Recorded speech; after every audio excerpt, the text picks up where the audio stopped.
The story began with a beautiful sunrise over a big city. However, one guy had been on his feet for a long time, working tirelessly. His day always started way too early. He was very meticulous about cleaning his place because, in his opinion, cleanliness was crucial. Soon, the entire room was supposed to be spotless, with only the last few inches of dirt remaining. Suddenly, the man sat down on the floor, left his rag behind, and relaxed. A slight smile appeared on his face as he realized he had finished and everything was finally clean. But he continued to sit on the floor, enjoying the order he had created with his own hands. He looked around the room one more time and praised himself for the cleanliness of his home. Besides, he had mopped the floor 3 times and checked everything, so it was time to wrap it up. Still, he really decided to finish cleaning and started gathering his rags from the floor. After that, he tossed them into the sink and decided to do some laundry. Admiring himself, he hummed and even danced a little. However, the man kept staring at something behind him that he saw in the mirror. In the bathroom filled with blood lay the bodies of dead people.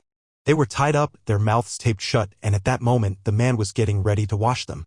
There was no time to waste, so he immediately began his dirty work. Meanwhile, 11 hours had passed and the police, along with forensic experts, were already in the apartment. A mysterious young man, who likely had some connection to the crime, entered the apartment. It seemed his arrival was a real relief as the others were glad to see him. At this point, it was already known that the daughter of one of the victims had reported what had happened. Moreover, when the people entered the place, the bodies were completely clean, just like the entire house. This led to the conclusion that the criminal had been in the house for a long time as he had managed to clean up and had the opportunity to do so. What was happening resembled similar crimes in Chunoldong and Sinpyeong as the method of killing was the same and the distance between the cities wasn't far. Additionally, there was one common detail: the clean bodies and the crime scene, leading to the conclusion that the killer was the same person. Therefore, the men began to ponder what to do next. It was crucial to come up with a logical plan at that stage to find the killer and protect future victims. This idea struck the man as he remembered that surveillance cameras covered 3 areas and were located not far from the crime scene, so it was possible to find people connected to the crime. Meanwhile, the mysterious man was sitting behind the wheel of a car, driving too fast. He was listening to the radio, which was broadcasting urgent news about the murders in Chuholdong, Sinpyeong, and Yeongjong. It was clear that the crimes that occurred there were as brutal and bizarre as to shock everyone. Furthermore, it was established that the perpetrator was alone and an investigation had begun. Additionally, a close-up photo of the criminal was published, and a huge reward of 10 million won was offered to anyone who could find him and report to the police.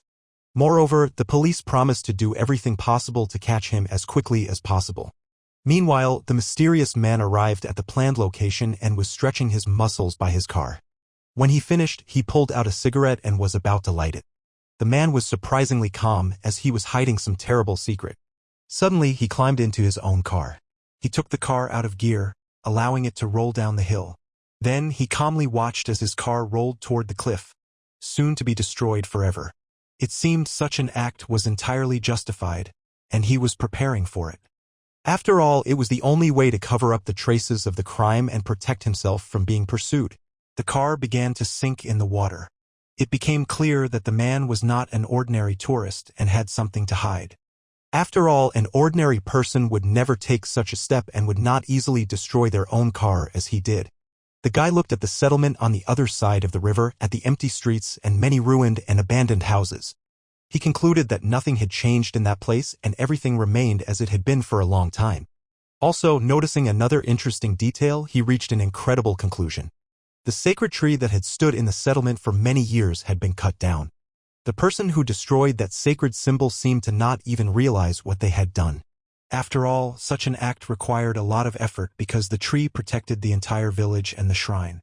While pondering the fate of the sacred tree and the settlement, the guy didn't notice the strange man standing behind him. He began to ask the guy who he was and what he was doing in their settlement at such a time. When the guy didn't respond and just silently stared into his eyes, the man began to get angry and raised his voice. Suddenly, the guy turned around and stopped in front of the resident.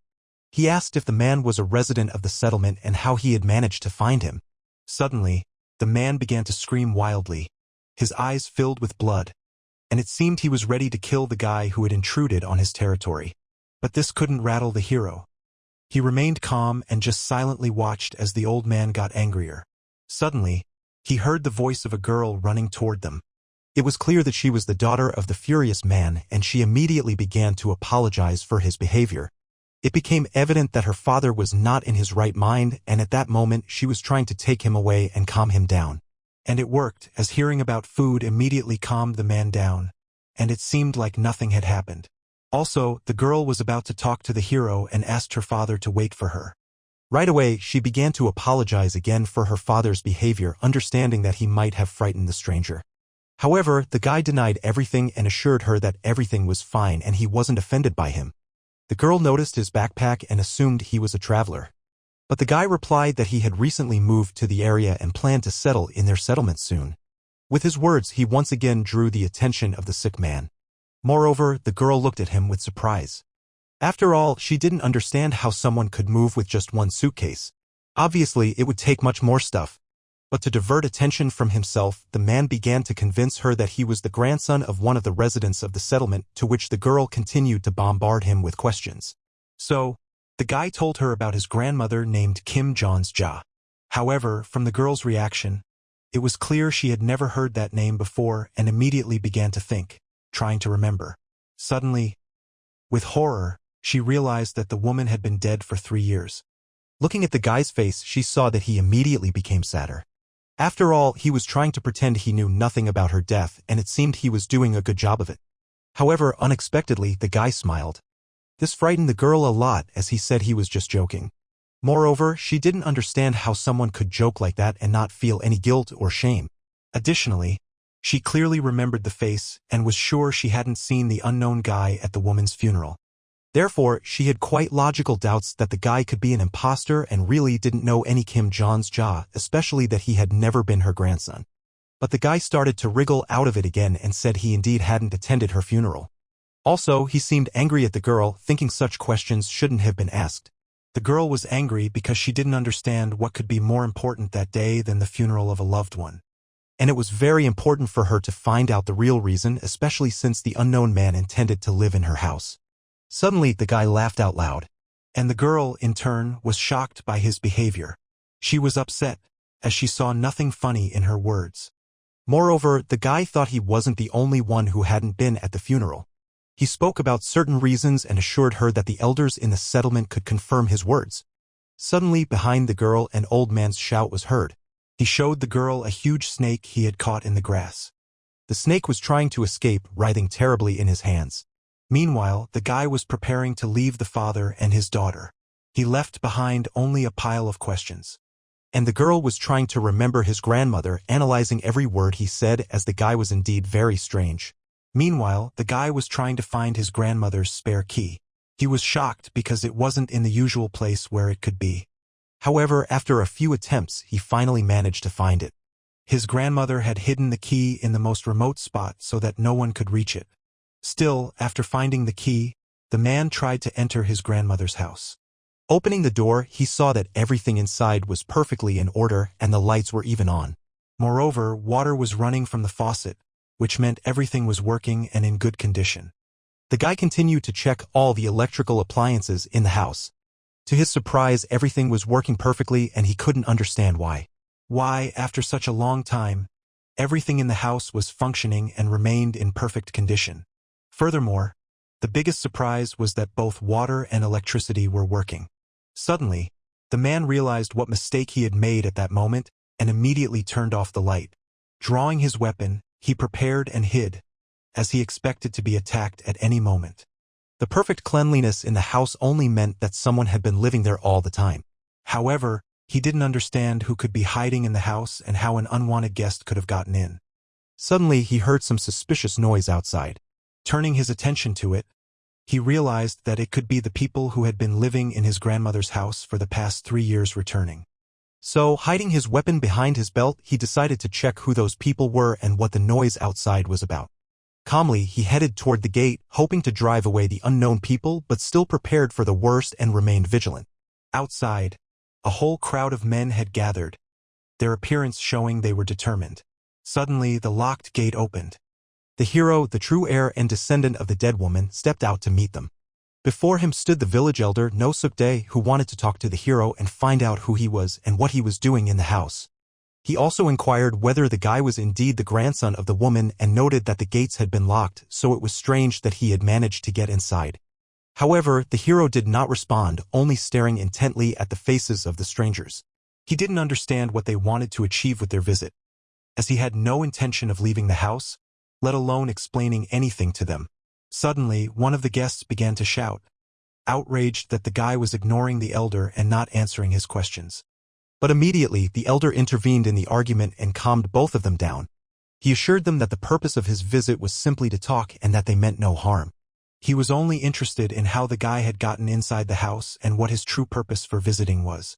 However, the hero had no intention of answering. On the contrary, he began to ask many questions.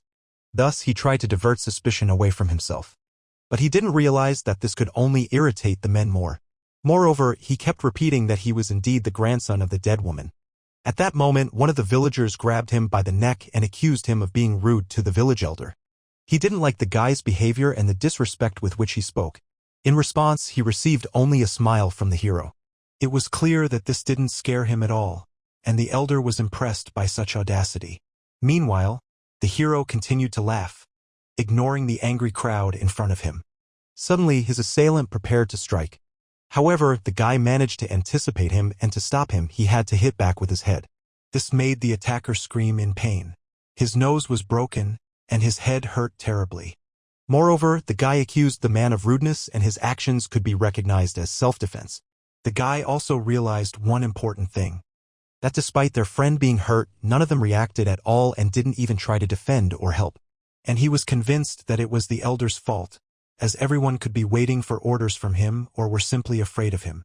The elder addressed the man named Hyunseop and asked how long he planned to lie on the ground. Strangely, he simply got up and apologized to the elder. At that moment, the old man approached the hero, stopped in front of him, and examined him closely. He said that one of his men had acted poorly and was actually apologizing on his behalf. He also laughed slyly, and at that moment his behavior seemed the most bizarre. Moreover, he continued to stare intently at the boys' faces and didn't stop smiling. He said he had been able to see him well and recognize him. After that, he ordered his men to return to the settlement, as he was convinced that the hero was indeed the grandson of that same woman. After his words, everyone turned around without further questions and prepared to leave. But the guy, who understood nothing and remained standing in shock by the gate, made them stop. He spoke about how his house was in very good condition, so it seemed that someone had been living there. However, the elder didn't believe the guy's words, as his grandmother had left without saying goodbye to her family. Therefore, to prevent the house from falling apart, the villagers helped each other in turn and could occasionally clean the house. When the guy understood everything, he was ready to let the elder and his men go. But Hyunseop couldn't calm down. He couldn't believe that the guy would just be allowed to live in that house. To dispel his protégé's doubts, the elder made him look at the roof of the building where the main character was staying. What Hyunseop saw there terrified him greatly. It was the spirit of some kind of monster. Moreover, the elder was very pleased because the monster was dancing with joy, full of enthusiasm. So, it could be considered that the matter was settled and the men had no grievances against the boy. Suddenly, out of nowhere, the same girl appeared, the daughter of the crazy old man. However, the boy didn't notice her and was lost in thought about what had happened the day before and the people who had come to see him. But he realized he had left his pack of cigarettes inside. Just as he was about to head back, he suddenly heard a familiar voice and saw the girl running toward him. She asked what the elder wanted with him, but he didn't answer and only asked her about cigarettes, hoping she smoked too. He also thought that the girl might have told the elder about what happened, which was why he had come to see him. But she was adamant in denying any involvement and insisted she had nothing to do with his visit. However, the hero didn't get angry with her and tried to show his kindness in every way he could. But the woman couldn't calm down and kept asking the boy about the recent visit. The hero found her behavior suspicious and explained that the men wanted to make sure he was really who he claimed to be. Suddenly, the woman got nervous and was about to leave. The only thing she said was that the boy would soon regret it. After that, she silently walked away, leaving the hero alone with his thoughts. But it seemed he didn't care and wasn't even planning to stop her. So after a while, she stopped on her own. Breathing heavily, she realized she hadn't said everything and couldn't just let the boy go. She knew she risked never seeing him again. So she called out to him again and made him stop. She understood that the boy had come empty-handed and had no belongings with him. So she thought it would be reasonable to at least bring him a pillow. It seemed the boy didn't mind, so she rushed back home while he was left waiting. She didn't know if the hero would wait for her, but it was the only thing she could do for him. Meanwhile, the boy was completely confused. He continued to wait for the girl, curious about what she really wanted from him. After a while, he heard a commotion at his gate again. He understood it was the girl returning with a pillow for him. When he met her, he saw disappointment on her face because, in reality, he hadn't waited for her. At the same time, the girl brought him a pillow and a blanket, convinced he didn't have any. The girl's behavior raised many questions for the hero, and he couldn't understand why she was doing this. It was all very strange since the woman had been scolding him the day before.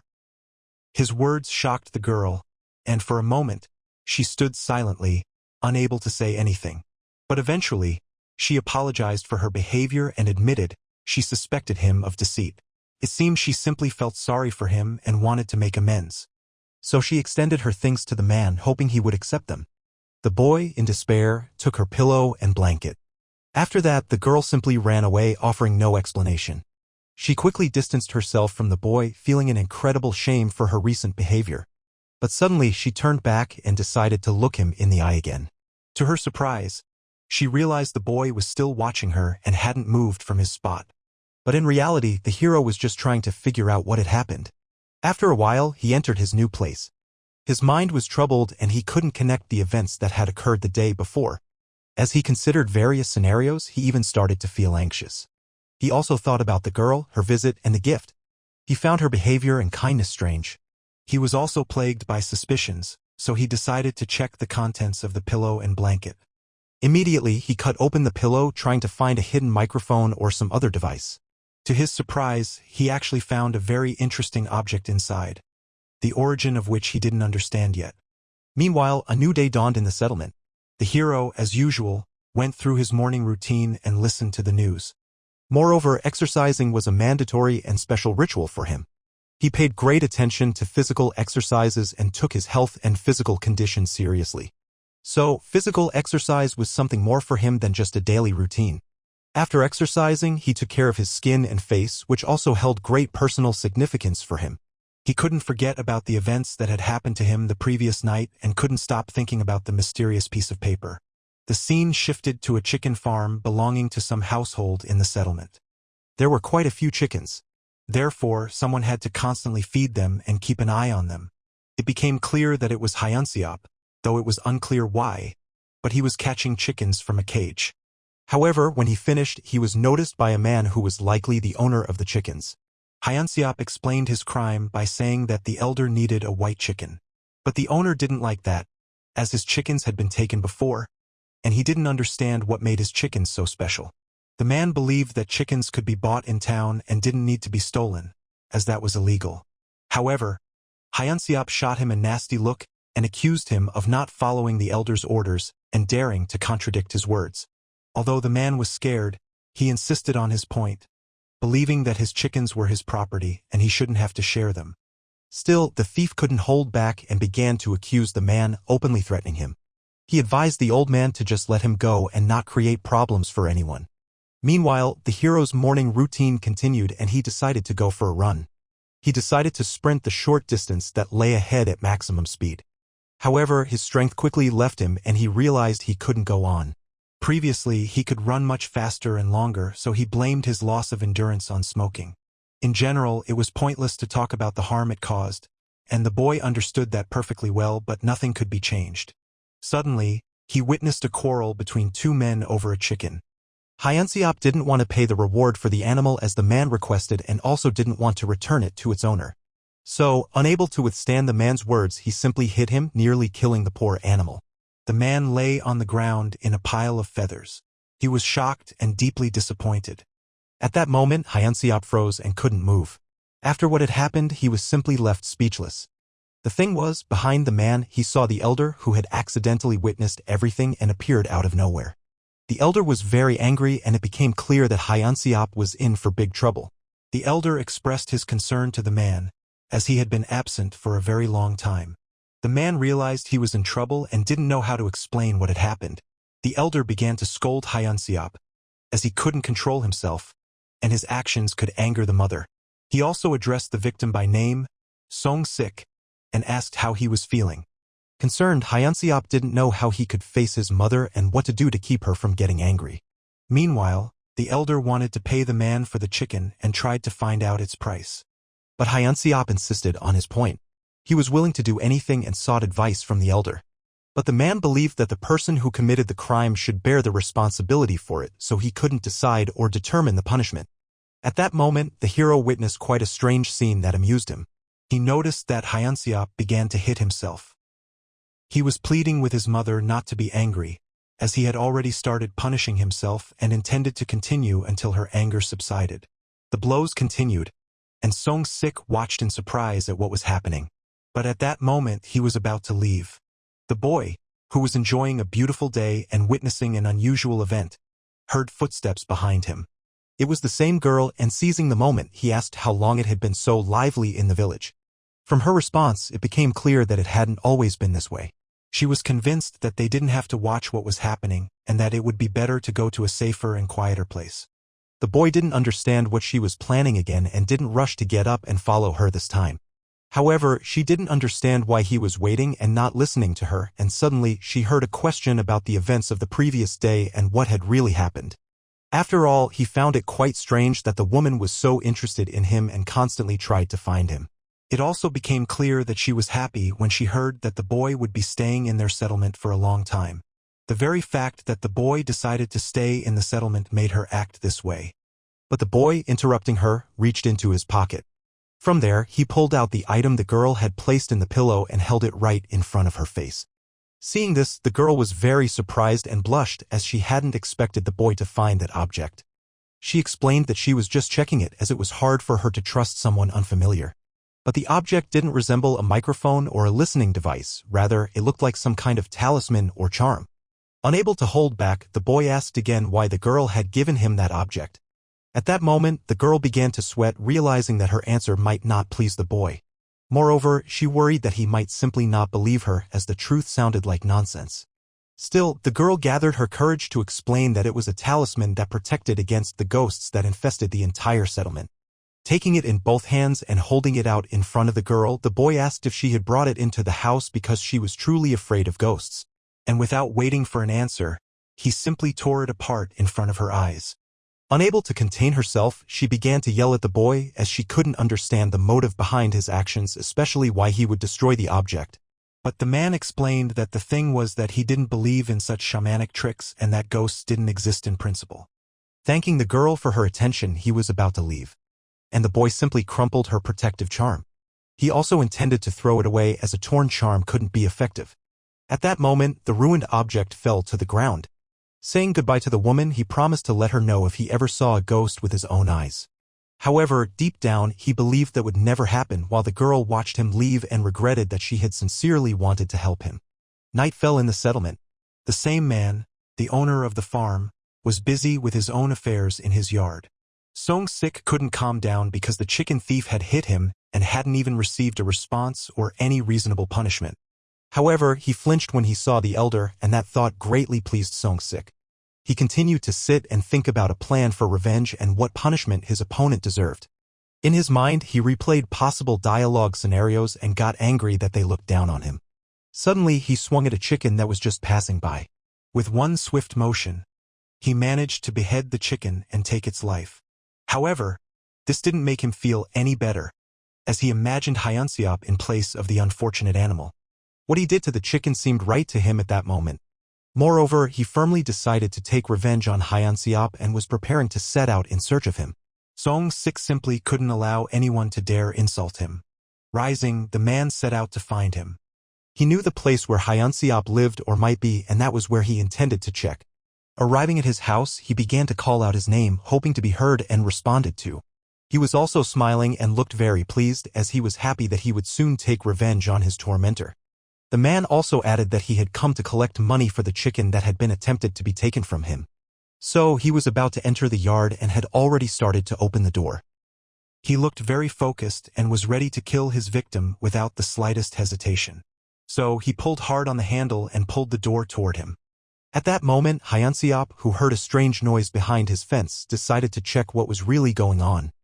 His astonishment knew no bounds when he saw the same old man in his yard in the middle of the night. Moreover, he was armed and determined, and he had no intention of negotiating. Song-sik kept laughing and looked very frightening. But the man couldn't understand what Song-sik wanted from him and didn't expect that he might actually attack him. He also knew that after such an act, Song-sik could be severely punished, as he would tear his mother apart. However, it became clear that the old man wasn't thinking about that, as revenge and retribution were his top priorities. He was convinced that his tormentor deserved to face consequences, and the punishment he had assigned himself was insufficient. Suddenly, he attacked Hyunseop and was about to inflict serious wounds on him. The man couldn't believe his eyes. He wasn't prepared for such a turn of events. He had to act decisively, as he risked getting mortally wounded, so he managed to dodge. Next, he tried to grab the old man's hand and wrest the knife away from him. But the old man wouldn't give up and kept trying to strike his opponent, aiming to inflict serious harm. He was determined to stab him and take revenge for how he had been treated. When the man couldn't wrest the knife from his attacker, he attempted to throw him to the ground and tripped him. Song-sik began to lose his balance as the man pressed down on him with his body weight. Still, the knife slipped from his hands and lay on the ground nearby. The confrontation between the two men escalated into a full-blown fight. Hyunseop, who had previously had a good relationship with the old man, was convinced that his feelings had changed forever as the old man dared to wave a knife and wanted to kill him. So he started punching the man in the nose and face, trying to inflict as much damage as possible. He also thought the man was a psycho and was clearly going through a tough time. He was incredibly angry and continued to beat the old man with all his might. Moreover, he didn't pay attention to the fact that his opponent was much older and powerless, unable to resist. The events shifted to the main character's home. The next morning, he got ready for his usual walk and started warming up. Suddenly, he saw the same girl by his gate, sitting and waiting for him. Seeing her, he was taken aback as he hadn't expected her to show up after what had happened. He asked the girl about the purpose of her visit. From her words, it became clear that there was a gathering in the settlement called specifically because of the boy's arrival. And the boy didn't understand what he could have done that was so bad or if it was really that important. But without understanding anything, he saw the girl grab his hand and start pulling him along. She said they had very little time and the gathering had already started. She also mentioned that they absolutely had to be there, and everyone had been waiting for them. So, in a flash, they headed to the meeting place. The location was a large building, something like a school that could hold a lot of people. However, before entering, the girl stopped. She told the boy that he needed to agree with everything and not act suspiciously. After that, they were ready to go inside and become part of the gathering. In front of them stood the village elder and his followers, who stopped talking when they saw the hero. It was clear that they had been waiting for their arrival for a long time and sighed in relief when it finally happened. The hero asked the girl who the elder really was, as he acted like a king, and it was very strange that all the men in the settlement obeyed him. The boy also accused the elder of disrupting his schedule as he had to waste his own time to attend the meeting. At that moment, the elder lit a cigarette and apologized to the hero. His behavior raised concerns among his followers. However, the elder ignored their judgment and silently continued smoking. Suddenly, he asked what role the boy intended to play for their settlement. But the hero didn't understand a word and didn't know how to behave. The elder continued speaking and suggested he join their crime-fighting group, which aimed to prevent any wrongdoing in their village. But the hero didn't like that initiative at all and immediately refused. This drew disapproving looks from the men. All the men immediately glared at him with noticeable anger as his behavior seemed too audacious. The girl was also shocked by his behavior and that he could simply refuse without obeying the elders. The boy also said he had come to the settlement to live peacefully, after which he turned to leave. Immediately, accusations flew toward the elder, as he hadn't even tried to stop him. The men were angry at the boy for refusing to listen to them and believed he had no right to live with them in the same settlement. However, the elder began to calm them down. After his words, the nervous and worried men looked at him, waiting to see what would happen next. The elder decided to leave the boy to his mother as he didn't know what to do with him. He also noticed that Song-sik was absent from the gathering and asked Hyunseop why he was missing. But the man didn't respond and became even more anxious. However, he understood that he couldn't just stay silent and explained that they had fought the previous night. To his surprise, the elder replied that he had done a good thing as he had saved the man in that way. Then all the men and the elder sat in silence. Finally, the gathering could be considered over as the elder planned to be alone to pray. But everyone noticed that the girl wasn't returning to the gathering and wasn't participating in the discussion. In fact, she was trying to catch up with the hero and wanted to convince him to come back. But the boy didn't stop and had no desire to talk to her. Still, she managed to catch up with him and said it was already noon. She also asked what the boy's name was, as she didn't know how to address him. He replied that his name was Hyo Myong. Hearing this, the girl smiled.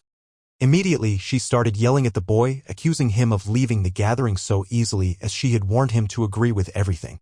However, the boy didn't understand the importance of her words as he was convinced he didn't have to help others and planned to live only for himself. He also fell silent and prepared to light a cigarette. But the girl was convinced that living comfortably could only be achieved in one way. Specifically, by not contradicting the words of the elders and listening to them, as otherwise there could be terrible consequences. But the hero was indifferent to her words. He didn't hear her and didn't believe a word. To him, it was nonsense, just like her stories about spirits. Meanwhile, the events shifted to the elder's house where he was praying. On the table, next to the figurines and icons, sat a live chicken. It seemed he was conducting some secret ritual or perhaps even performing a sacrifice. His prayer was something terrifying. His gaze and movements were so mysterious that they sent chills down one's spine.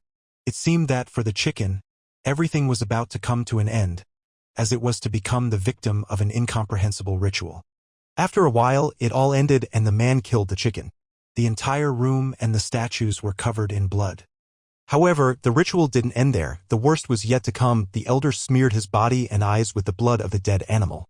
While doing so, he thanked and praised the mother for salvation. Meanwhile, an unknown car was driving down the night highway. Behind the wheel was a man who looked very tired, having had a long day. In the passenger seat sat his son, who dreamed of becoming a police officer just like his father. But the man assured him that his job was very hard and dangerous, so the boy should think of a different profession for the future. However, the boy wanted nothing more than to protect his mom and dad, so he truly dreamed of such a job. And he was determined to punish anyone who dared to disturb his family. The father told the boy about an anonymous police officer who could easily deal with any wrongdoers, and they could decide the punishment for people. Moreover, by choosing this profession, the boy committed to studying hard and getting good grades in law school. Suddenly, the woman turned to the man with concern. Up ahead, she noticed a car trying to back out of a street. The driver of the truck might not see them, and at that moment he accelerated. Suddenly and very quickly, he blocked the way of the sedan, causing an emergency situation. The collision was unavoidable as the road was too narrow. Therefore, the man shouted for his family members to brace for impact. She hugged her son close, shielding him with her own body. And then, the terrible collision happened. As a result of the accident, the man's car was severely damaged. The glass was shattered, and everyone inside sustained serious injuries. The car was also violently spun around, and only by a miracle did it not flip over and remained on the road. Moreover, it continued to move and spin in the middle of the road. Eventually, it came to a stop after crashing into a sturdy guardrail. After a while, the culprits of the terrible accident began to approach the car to check if there were still living people inside. Fortunately, the child was unharmed as the woman had shielded him with her own body, thus saving his life. He tried to call out to his parents, who, on the contrary, had sustained serious injuries and were unconscious. The culprits of the accident tried to bring the father back to consciousness, so they began to slap and shake him. When the man regained consciousness, the question arose of what to do next. Also, the unknown people were behaving very strangely. Due to the darkness outside, it was hard to make out their faces, but it was clear that they were smiling and looking at the woman with the child. From their words, it became clear that they wanted to kill the woman, but they couldn't decide what to do with the child. Not wanting to deal with the woman, one of the unknowns presented her with a shovel to her neck and was about to kill her. He intended to do it quickly, and even the fact that the boy was watching didn't stop him. He only wished for the woman to go to heaven.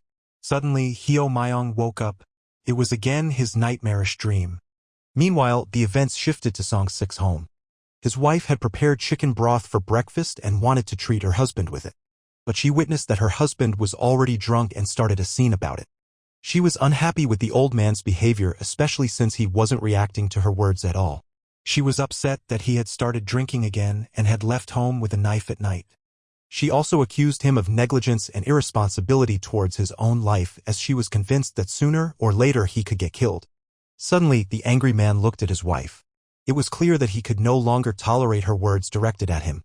But she continued, accusing him of constant conflicts with Hyunseop. But suddenly, the man cut her off. He flipped over the food she had prepared and began smashing everything in his path. But the woman couldn't understand such a reaction, as it was known that Hyunseop had previously defended him from their mother's wrath. However, Song-sik was convinced that his abuser had to face consequences for his actions. He also didn't want to give away his chickens anymore, and the elder, knowing what had happened, didn't intervene or resolve the issue. Unable to take it anymore, the man decided to leave home, remaining hungry. Meanwhile, the woman, incredibly anxious, began to apologize to her mother for her own behavior and Song-sik's behavior. In the meantime, the man managed to find a better place where he could be alone and think everything over. He continued to drink. Downing one bottle of alcohol after another, Song-sik sat alone on a bench in the park. He was very angry at everyone involved in his misery and planned to kill them all. Suddenly, he heard a very familiar voice. It was Ja-eun, who was casually walking through the park and ran into him. Immediately, she extended her basket to him, wanting to treat him. They were peaches, which she thought were fresh and very tasty, and she offered him to try them since the man had no snacks. But Song-sik asked where she was going, as it wasn't the way to her home. At that moment, she told him about the newcomer who had recently settled in their settlement and lived alone, so she wanted to treat him to food. The man continued to drink and stared at the girl's face. Suddenly, he didn't like the expression she had while looking at him, and he became very angry. But it wasn't like that. The girl was scared and thought he had just drunk too much. He also accused her of planning to give the peaches to someone who had lived in the settlement for less than a week. Suddenly, he grabbed a knife and intended to hurt the girl, convinced that she was also trying to provoke him. The girl, shocked by such behavior, jumped to her feet and tried to calm the man down. Her voice sounded uncertain, and she watched as the man began to approach her. Therefore, to avoid getting into a dangerous situation, she grabbed the food and was about to leave. However, suddenly, the man struck her with the knife and wounded her arm. Ja-eun dropped the basket of fruit and couldn't understand the reason for such behavior. But the man believed that the girl was simply ignoring him because of the unknown boy. He thought that since his arrival, everything in the settlement had become very strange. And suddenly, the man began to scream, blaming the hero for all the troubles. He felt it was his duty to get rid of him and save the entire settlement. Hearing this, Ja-eun became very frightened, as she didn't understand what could happen next. Suddenly, the psycho lunged at her. Grabbing her by the hair, he tried to catch her and stop her. But somehow the girl managed to break free. All that was left in Song-sik's hands was a clump of her hair. He promised that he would chase her relentlessly and had no intention of letting this go easily. The girl desperately started to run, trying to escape from the man. However, he didn't fall behind and continued to pursue her. He kept smiling and shouting at her, demanding that she stop and surrender. Fortunately, he was old, so he didn't have enough strength to catch up with her. Still, he didn't relent, and the girl understood that he had lost his mind and was ready to kill her. So, in order to save her life, she ran toward Hyo Myung's house. She hoped that the guy would be home and would let her in. Immediately, she started banging on the door and screaming frantically for him, hoping he would protect her. But no one answered, and she watched in horror as the deranged man got closer. It was clear that the girl had nowhere to run, and if Hyo Myung didn't come out, she would be left alone with a dangerous, armed criminal. Song-sik threatened that soon the girl would be heading to the heavens. He ignored her tears and pleas for him to leave her alone. Finally, he began to approach her. Ja-eun screamed desperately and started praying that the guy would hear her and save her. Suddenly, the crazed old man ran after the girl, wanting nothing more than to kill her. He began shouting as she irritated him, and soon she would die like all the others who had become his enemies. The girl understood that she was doomed and no longer expected help. Just then, out of nowhere, a hero appeared and kicked the man, managing to stop him. The guy showed up at the last moment and miraculously saved the girl from certain death. She couldn't believe her eyes. The guy had become her savior. Song-sik fell to the ground, feeling incredible pain all over his body. The hero, not understanding what was happening, asked why it was so noisy and why she had disturbed him. Then the girl explained that she could have become a victim of a madman, as he had injured her and was ready to slit her throat. Suddenly, the guy noticed the cut on her. He saw that she was very scared and was telling the truth as blood was flowing from her deep wound. Hyo Myong decided to examine the wound and help the injured girl. First, he wiped the blood with his own towel. He did this very carefully so as not to cause her more pain. Suddenly, he heard the voice of the Mad An, and it seemed that he recognized the guy and knew he was new. So he decided to kill him too and finally put an end to the madness that had taken over the settlement since his arrival. Hearing this, the guy exhaled heavily, realizing he had a new problem to deal with. The man was truly insane as he linked all the troubles in the settlement to the hero's arrival. Moreover, the guy hadn't expected to see him in such a state since morning. The guy thought the girl needed to go to the hospital to treat her wound. Suddenly, the man fell silent and became suspicious. He stood still, his head lowered. His eyes began to fill with blood, and he looked at the people in front of him with terrible malice. Suddenly, blood started pouring from his eyes. Soon, he couldn't stand still and lunged at the hero and Jaeun, swinging a knife. The hero, who was trying to stop the girl's bleeding, noticed the impending danger. He tried to protect himself and the girl's life, so he understood he needed to defend himself. Immediately, he tried to hit the man with the towel to knock him off balance. Besides, he knew that the old man had a broken nose, which was his weak spot, so a hit to the nose worked effectively. After that, the guy punched the man in the face. The kick was so strong that Song-sik began to lose his balance. Before long, he found himself back on the ground and couldn't get up for a long time. For a moment, the hero managed to stop him and save himself. But the old man didn't give up and tried to regain his composure and get back up. He groaned heavily and his face was battered and terribly swollen. However, when he finally managed to get up, the girl, with horror on her face, tried to alert the hero. Hyo Myong didn't want to harm the old man, who wasn't his enemy, but he left him no choice. He wanted to call for help and inform the other residents of the situation. But it was too late. The old man was about to attack again and stood silently, staring at them. Hyo Myong found it very strange to observe such behavior, as he didn't know if this could end and what was going on in the sick old man's head. Moreover, he didn't understand where he got the strength to stay on his feet. So he decided to attack first and was determined to end what had happened. Immediately, he began to quickly approach his opponent. After that, he struck him in the face with all his might. It seemed he was satisfied as everything was going as it should. Next, he was going to hit the man using a special martial art technique. However, he realized that it could harm the old man and ruin his health, so he just hit him with the towel. But the blow was also quite strong, causing him to lose his balance, and after a trip he ended up on the ground. Once again, the madman found himself on the ground with a broken nose and a swollen face. But he didn't even think of giving up, so he tried to get up again. His attempt was unsuccessful, as he had lost a lot of strength, and blood from his eyes and nose was flooding his face. The main hero was very determined and didn't want to let the old man go. He understood that the old man could come back and slit the girl's throat or his in the middle of the night. He decided to take matters into his own hands and was going to strangle the helpless man. So, throwing the towel around his neck, he began to squeeze with all his strength.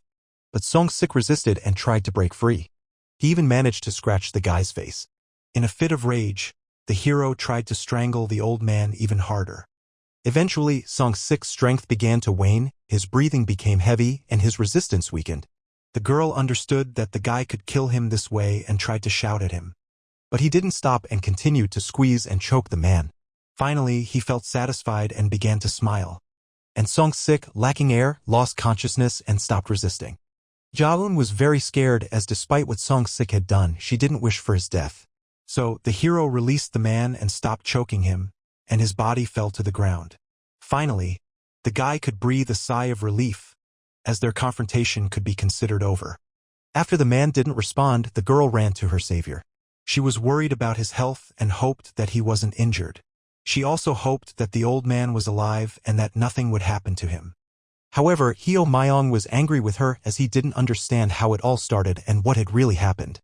And the frightened girl tried to explain how everything had unfolded. The thing was, Song-sik continued to attack even after he lost consciousness. Moreover, he aimed for the eyes even when he was being choked. The main hero had never encountered such situations before and didn't understand how this could happen. However, the girl realized with horror that the man could have been possessed by a spirit. But her version seemed like nonsense to the hero despite the fact that the girl had witnessed what had happened. The girl tried to convince the guy of the existence of ghosts, showing him her injury. She also tried to explain that there were indeed supernatural forces in the settlement that were very dangerous for ordinary people. And blood from her wound dripped onto the ground right at her feet. She didn't stop talking and said that there were an incredible number of ghosts. Suddenly, something truly incomprehensible began to happen with the bloodstain in front of her. Her head spun sharply, and she almost lost consciousness herself. And then she felt an overwhelming weakness and a sudden rush of air swept through her legs, causing her hair to helplessly flutter in the air. She also felt something strange, and some force began to pull her along. Moreover, she noticed something odd right behind her. So, she ran in that direction, trying to find out what was really happening. The guy couldn't understand anything and was shocked by what was happening. He even began to get angry at her for her behavior. Besides not believing a word about ghosts, he didn't understand what strange things were happening in the settlement. He wasn't sure he had his sanity intact, and with everything that had happened recently, he risked losing it completely. Overwhelmed by heavy thoughts, he also felt a sharp pain in his head and ringing in his ears, and to avoid falling, he had to hold onto the fence. He just wanted to be left alone and not bothered anymore. When the girl stopped in front of the place where the unknown force had led her, she saw nothing. But to make sure something mystical was happening, she began to dig into the ground beneath her. The guy, who was witnessing her incomprehensible behavior, was seriously nervous and even scared. However, the girl didn't listen to him and continued to dig. She felt that she was supposed to find something, and her vision was not simple. Finally, when the hole was deep enough, she began to feel some object under her fingers. Peering inside, she was shocked and genuinely terrified. What she found could forever change her life and the lives of those living in the settlement. Suddenly, she came to her senses and realized she remembered nothing. She was also stunned by what she had done. The girl was convinced she hadn't done anything, but the mud on her hands and the guy's words told a different story. She truly didn't understand how she managed to do this, especially to find the mysterious object.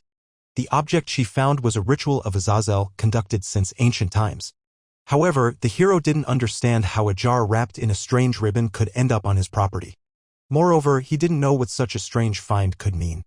But the girl explained that the jar was meant for a ritual and she couldn't understand how it could have appeared in the guy's house. So, in order to rid the jar of any evil energy that might be in it, she planned to burn it. Suddenly, the angry guy approached the girl. He had a ton of questions and didn't want to waste time on things he didn't understand. So he struck the jar with all his might. Ja-eun couldn't withstand the strong blow and dropped the jar. It shattered as it wasn't sturdy, and Ja-eun, who was shocked by the guy's audacious behavior, began to yell at him. However, understanding the seriousness of the problem, she almost cried. The hero remained calm and didn't pay any attention to what had happened. Inside, he saw raw rice and a severed chicken head. The girl started screaming as now they had no way to burn the jar and all its contents. Moreover, she was angry at the guy for not understanding the seriousness of the problem and not believing her words. Additionally, he was planning to walk away to finally sort everything out and just wanted to mind his own business. Suddenly, at the sight of the broken jar, the girl noticed a horrifying sight. A mass of evil energy began to rise from the jar. After that, a large mass of dark energy entered the guy. And he, not understanding anything, didn't even notice how it happened. However, he felt an unpleasant chill throughout his body. His head spun and he didn't understand what was really happening. He only heard the girls scream and turned to her, asking what she wanted. And she, in turn, didn't understand how it all started and where the mass of dark energy had gone. After a while, the guy and the girl decided to return to the man, who continued to lie unconscious on the street. However, they were horrified to realize that he was no longer there. He could be anywhere, so the girl thought they should warn all the residents of the settlement, but the guy thought differently and wanted someone to check the girl's cut. He also wondered how the girl knew about the berry jar in his garden, but she didn't understand anything and denied everything. It seemed the hero began to suspect her, as she had previously placed a sacred talisman on him. The guy said it was very interesting to observe the events, and he didn't even notice how he was being watched. The man felt that he was about to be killed and soon he would die. So he decided to run away and leave the settlement to save his own life. Still, the people decided to hold another meeting to figure out what had really happened. The elder was going to listen to the victim and knew that the man had been waving a knife the day before. All the men gathered inside were ready to express their opinions about what had happened. However, everyone unanimously said that Song-sik couldn't have done such a thing and accused the girl and the hero of lying. Glancing at each other, Hyo Myong and Ja-eun realized they were left alone with their problems. Moreover, they were accused of lying, which was very insulting and unacceptable. The guy decided to act decisively and tried to prove the man's involvement in what had happened the day before. So, he grabbed the girl by the hand to show her injury and prove he was right. The elder immediately asked where Song-sik had been at that moment and why he wasn't at the meeting. But the hero replied that he was with him while he was treating Ja-eun's wound. Therefore, the elder ordered his subordinates to bring the suspect to him. Right away, Hyunseop volunteered to do it as he also felt no fondness for the old crook. However, it was unclear how the people were supposed to overcome the difficulties that had arisen in the settlement recently. Moreover, the suspect's wife tried to prove his innocence and vehemently denied any accusations against him. But her words meant nothing as Hyunseop and another man set off to search for the suspect. The hero couldn't calm down and kept raising the girl's hand, so everyone would finally notice her cut. This behavior surprised her. She hadn't expected him to help her, let alone continue to defend her after the incident. Next, the elder wanted to decide what to do with the criminal upon his return. But Ja-eun beat him to it and suggested calling the police. After all, she believed the old man's actions could be seen as an attempt on her life, and the matter was quite serious. Suddenly, she felt a strange chill spread through her body. It seemed she could no longer control her words and actions, as if something had taken over her. Meanwhile, the elder silently watched the girl, contemplating every word she said. But he couldn't refuse her, so he promised to do everything as she wished. Suddenly, the boy released the girl's hand when he realized the matter was settled.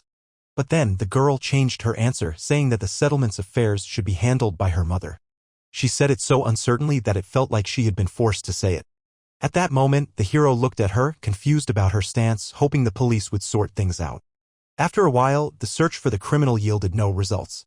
The meeting had already ended, but people weren't in a hurry to leave and lingered outside the building. The hero, unable to make sense of what was happening, hid or eavesdropped on the men's conversation. Suddenly, he spotted the elder and couldn't resist the tempting idea of eavesdropping on everything. He witnessed the suspect's wife trying to persuade the elder to pardon him. She was angry at the hero for the fact that the elder and all the other villagers believed him. But the man spoke of the chance the mother had given the criminal and how he hadn't taken it, continuing to commit crimes. However, the woman kept insisting and trying to save her husband.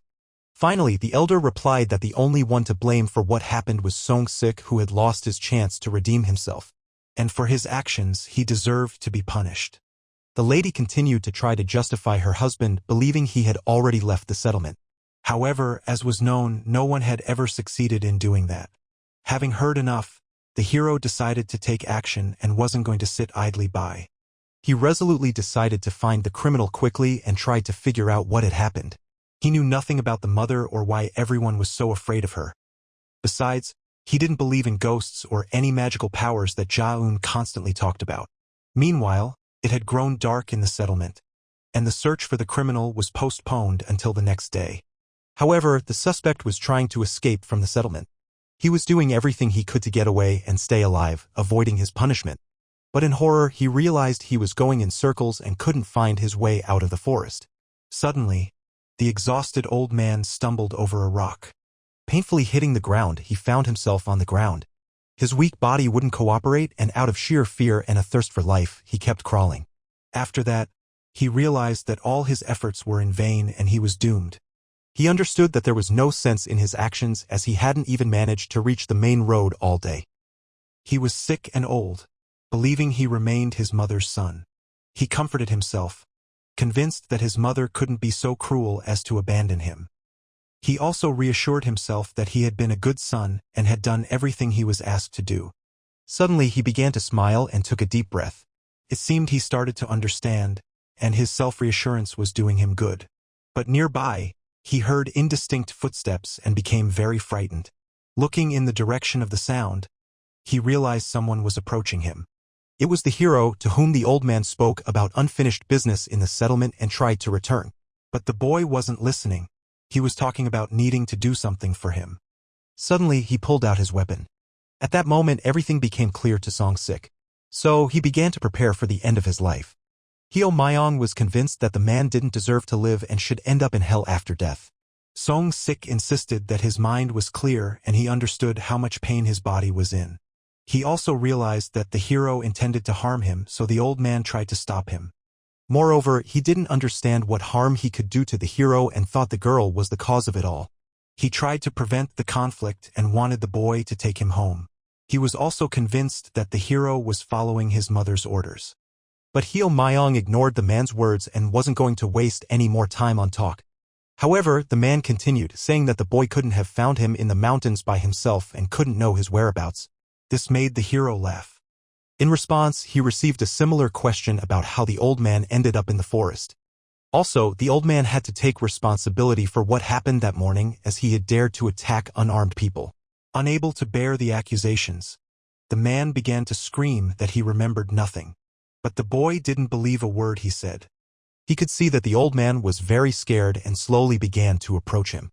The old man, in turn, stood still and didn't react at all. It seemed he had resigned himself to his fate and was ready for whatever the young man had planned. Suddenly, the boy cut the man's arm with his own weapon. After that, he asked how he was feeling and if he was having fun. From the incredible pain, the old man began to scream, trying to free himself.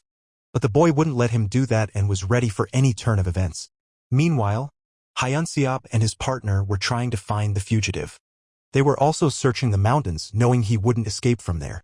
Moreover, they believed this task wasn't particularly difficult and would soon encounter him. Suddenly, nearby, they heard a terrible scream of pain from the suspect they had been trying to find for so long. Immediately, the men began to listen closely, trying to determine from which direction it was coming. Having pinpointed the approximate location of the victim, they rushed to find him. Meanwhile, the confrontation between the hero and Song-sik continued, and the old man was doing everything he could to break free from the boy. But the hero knew the man was exhausted and was taking his time following his trail. He remained incredibly calm, having firmly decided to take revenge on the man for everything he had done. Song-sik, for his part, was convinced that the boy was simply following No Suk-dae's orders and blamed him for what was happening.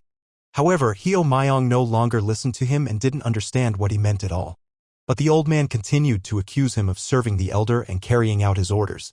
Eventually, he managed to anger the boy, who was ready to end it all. The boy tried to speed up to catch up with his victim. And when he succeeded, he attempted to strike. Feeling the wound, the old man froze, his eyes wide with horror. He had received a serious injury to his back and began to bleed out slowly. At first, in a state of shock, he understood nothing. But after a while, his whole body felt incredible pain. He tried to speak, but his words came out as incoherent mumbling. But to ensure no one heard them, the boy tried to cover Song-sik's mouth with his hand, squeezing it with all his strength. He knew that a scream could cause him problems, as no one was supposed to know his intentions. He planned to pull the axe out of the victim's body and warned the man not to scream. Moreover, the hero didn't let go of his victim, and to make sure he understood, he ordered him to nod. When Song-sik did as the hero commanded, he tried to throw him to the ground and tripped him. As the man fell to the ground, the boy simultaneously yanked the axe from his back. After the fall, the victim felt particularly weak and, experiencing incredible pain, struggled to breathe. Moreover, he was trying to get up and was putting in an incredible amount of effort to do so. Hyo Myong was touched by his determination and struggle.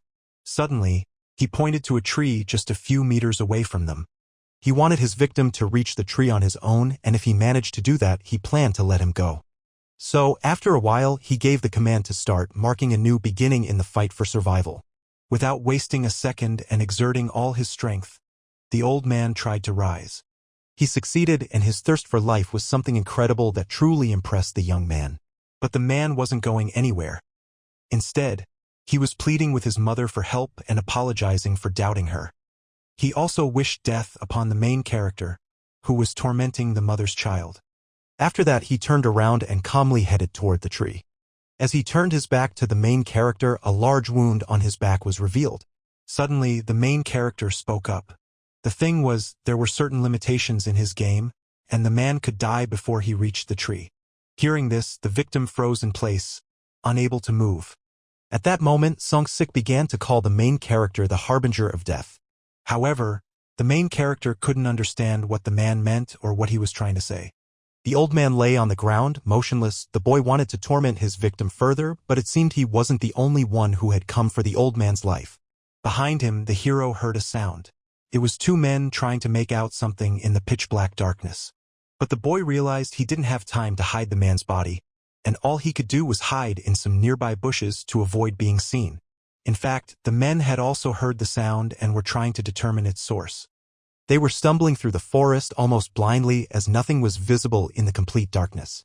However, once they reached an open area, they managed to find the corpse of the dead old man, who was already in the afterlife.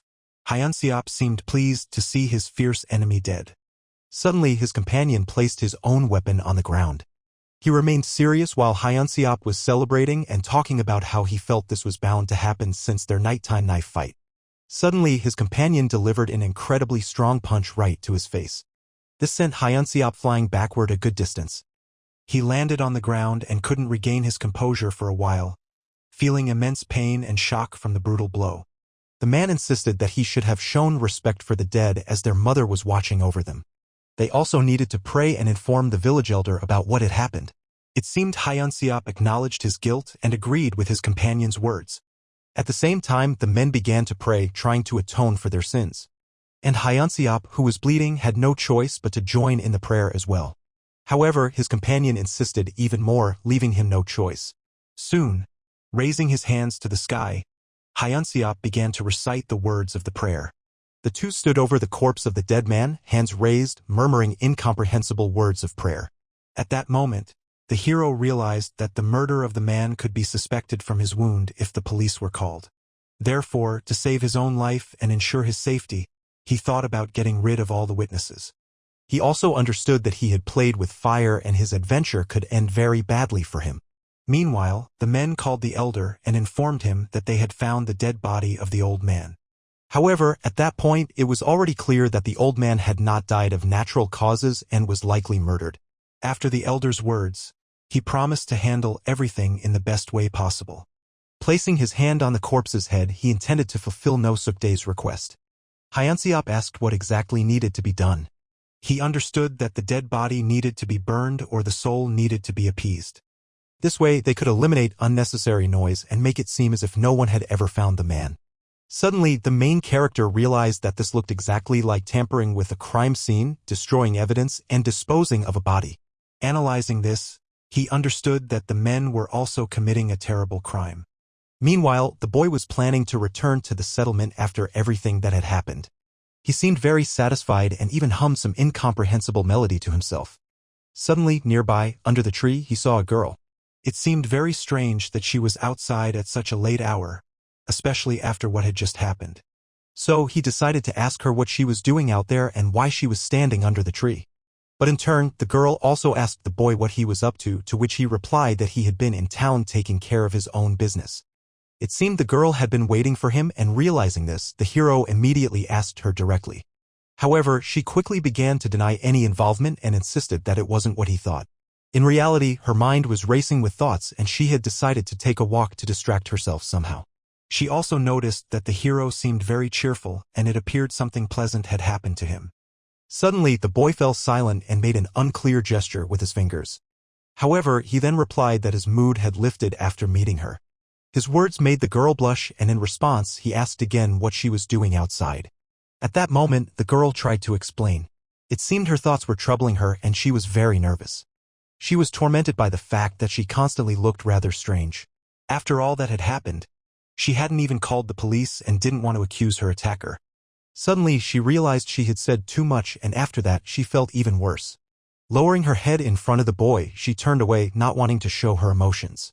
But the main character understood everything as he continued to watch her behavior closely.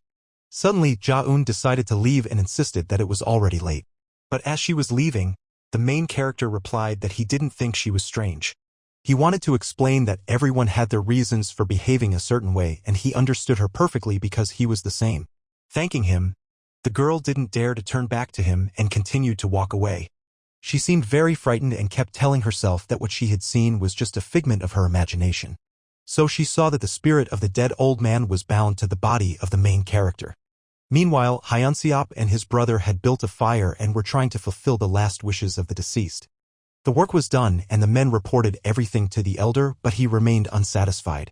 It seemed there was a will from the mother regarding the murder of the old man, but everything felt too eerie and strange. The men also had too many doubts about the truth of the situation, but the elder ordered them to return to the settlement once everything was ready. Hyunseop also didn't understand the elder's true intentions, but he continued to do his job and follow orders.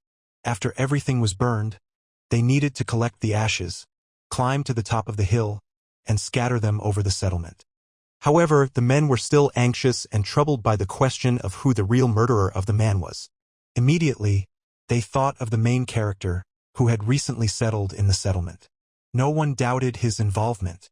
After all, in light of recent events, it could be concluded that there had been a serious conflict between them, and the boy had every motive to commit the crime. But suddenly, the older brother turned to Hyunseop. He placed a hand on his shoulder and was about to say something. The thing was, their work didn't allow for unnecessary questions and they needed to do everything quickly and efficiently. Therefore, the topic was closed, as it wasn't part of their duties, and the police should handle the search for the murderer. So, after everything that had happened, they decided to have a drink later. Meanwhile, the elder was in his temple, preparing to perform a new prayer. He was addressing the statue and extending his hands toward it. He was tormented by the question of who that man really was, the one he couldn't even see. He was determined to see the one who was so cruel and had allowed himself to commit such a brutal act against the mother's child. He reached out his hands to the sculpture again and asked to see the face of that person. Suddenly, a true miracle occurred as he managed to glimpse a vision. Before him sat the deceased, next to the body of a chicken with its head cut off, holding a knife in his hands. His face, hands, and the murder weapon were covered in blood, and there was no doubt that he was the one who did it. He was also grinning maniacally, which left no doubt that he was a madman. After that, he took the animal's head in his own hand. Then he tossed the head into a bowl and began to sprinkle it with dry rice. He also added drops of blood from the knife into the pot with rice and the head and started mixing everything thoroughly. His eyes were wild and the man was incredibly pleased with what he had done. He was preparing for a terrible crime and it became clear that he was involved in a horrific curse ritual. When everything was ready, Song-sik began to laugh maniacally. After witnessing this, No-suk-dae couldn't regain his composure for a long time. But it seemed this was the section he wanted to look into. However, he was aware of the deceased's use of raw rice and chicken heads. But for whom and against whom was such a terrible curse made? Suddenly, the elder froze in place as a terrifying idea struck him. He thought that the mother could have used the man for her horrific ritual and then disposed of his body and all evidence. Suddenly, on her way home, the girl was approached by an unknown stranger. He was following her at night and wanted to walk her home despite her resistance and refusal. But the stranger insisted that it was dangerous to walk alone at such a late hour. The hand he placed on the girl's shoulder was quickly shrugged off, and she pushed him away with all her strength. But it seemed the unknown man only enjoyed this more, smiling at her despite scaring her badly. He also realized that his actions might look very bad and vulgar from the outside. Moreover, he felt very sad when the girl behaved that way as he was trying to win her over. The girl quickly said goodbye to the boy and tried to leave him as fast as possible. Furthermore, this kind of situation had been repeating constantly and she was already tired of pushing him away. But at the last moment he grabbed her by the arm and started pulling her toward him, which was an unacceptable decision on his part. The boy insisted that he was ready to take care of her and her sick father. But Ja-eun wasn't listening, she just wanted to get home as quickly as possible. Suddenly, the stranger heard a voice that sounded quite familiar to him. To his side, he saw the girl's father, who was running toward him and shouting at that very moment. He looked very angry and was holding a broom which could easily smash the suitor's head. Seeing her father, Ja-eun began to scream and tried to stop him as she knew better than anyone how this could end. The stranger, having no choice, didn't want to make the situation any more tense. So he quickly turned around and decided to leave, not wanting to create problems for either himself or the girl. Moreover, he knew that the girl's father was unstable and didn't want to cross his path any further. The girl, approaching her father, asked how he had managed to find her and what he was doing outside at such a late hour. As it turned out, he wanted to eat chocolate cookies, but he needed his daughter's permission for that, so he went looking for her. Hearing this, the girl hugged her father. She was touched by his gesture. So, she allowed him to eat no more than one chocolate cookie. Meanwhile, the main character returned to the spot where the pot with the curse had been found. Examining the place, he wondered how the girl could have learned about the setup and who could have left it there. He didn't like what was happening in the settlement as the recent events were very strange and made him anxious. However, he had no options and the only thing he could do was accept what was happening. Moreover, he began to suspect Song-sik, as besides him, he didn't understand who else could have done such a thing. But the constant thoughts exhausted him, and he decided to rest. Suddenly, he heard the voice of a woman who had woken up under the fence and was trying to peek inside. She knew the hero was home, so she didn't stop shouting until he came out onto the street. After a while, she started banging on the gate and could easily break it down. Moreover, she was angry at the boy for responding and ignoring her. Seeing the woman and realizing she wouldn't calm down, the boy tried to understand her reason for visiting and who she was. As it turned out, she was Song-sik's wife and was looking for her husband. Opening the gate, the hero informed her that he didn't know anything and couldn't help her. However, such a response didn't calm the woman. On the contrary, upon seeing his face, she became very frightened. The thing was, the hero couldn't stop laughing and continued to do so even in front of her. But realizing the absurdity of the situation, the boy tried to explain that he was laughing at the fact that the woman was shouting and standing in front of his house at such a late hour. He also recalled the situation with the girl and her trauma, accusing the woman of not believing her words and that no one besides him had defended her or even asked what had really happened. Listening to him, the woman grew angrier and angrier. But when her patience snapped, she grabbed the boy's clothes with both hands and held him tightly, not letting go. She was taken aback by his audacity and how he tried to play the victim, bringing up the girl's trauma. She couldn't believe that for him, the girl's trauma was far more important than her husband's disappearance. However, the woman's words had no effect on the main character and he continued to laugh. He tried to push her hands away from him and kept mocking her husband. From his words, it was clear he thought the man was foolish and sick. After all, he had been wandering around the village lately, waving a knife and clearly wanting to kill someone. If he had reacted wrongly, Ja-eun could have become his victim along with himself. So instead of being so proud and stubborn, he suggested the woman apologize for her husband and back off. It seemed his words had an effect and the woman started to apologize. Tearfully, she said she was very sorry, but she still wanted to find her husband no matter what. The guy, exhaling heavily, replied that he last saw her husband on the day of their confrontation and after he left the house he was no longer on the street. But the woman kept pressing for more, increasingly irritating the main character. Besides, he tried not to give the impression that he knew everything and was involved in the disappearance. Meanwhile, the woman left Hyo Myong's house and he sat in his bathroom reflecting on the recent events that had unfolded. Looking in the mirror, he noticed something strange on his clothes. It became clear that there were bloodstains on his shirt, but he didn't know whose they were. Suddenly, he caught sight of a strange silhouette behind him. He realized someone was watching him and that person was right outside the window. The guy quickly turned around to catch a glimpse of who it really was. However, he saw no one in his window.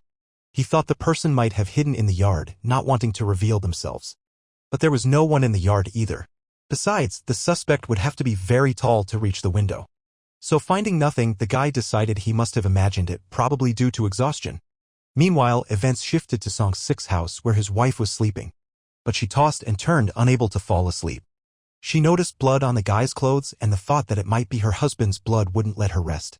She was also very angry at the main character, which kept her on edge.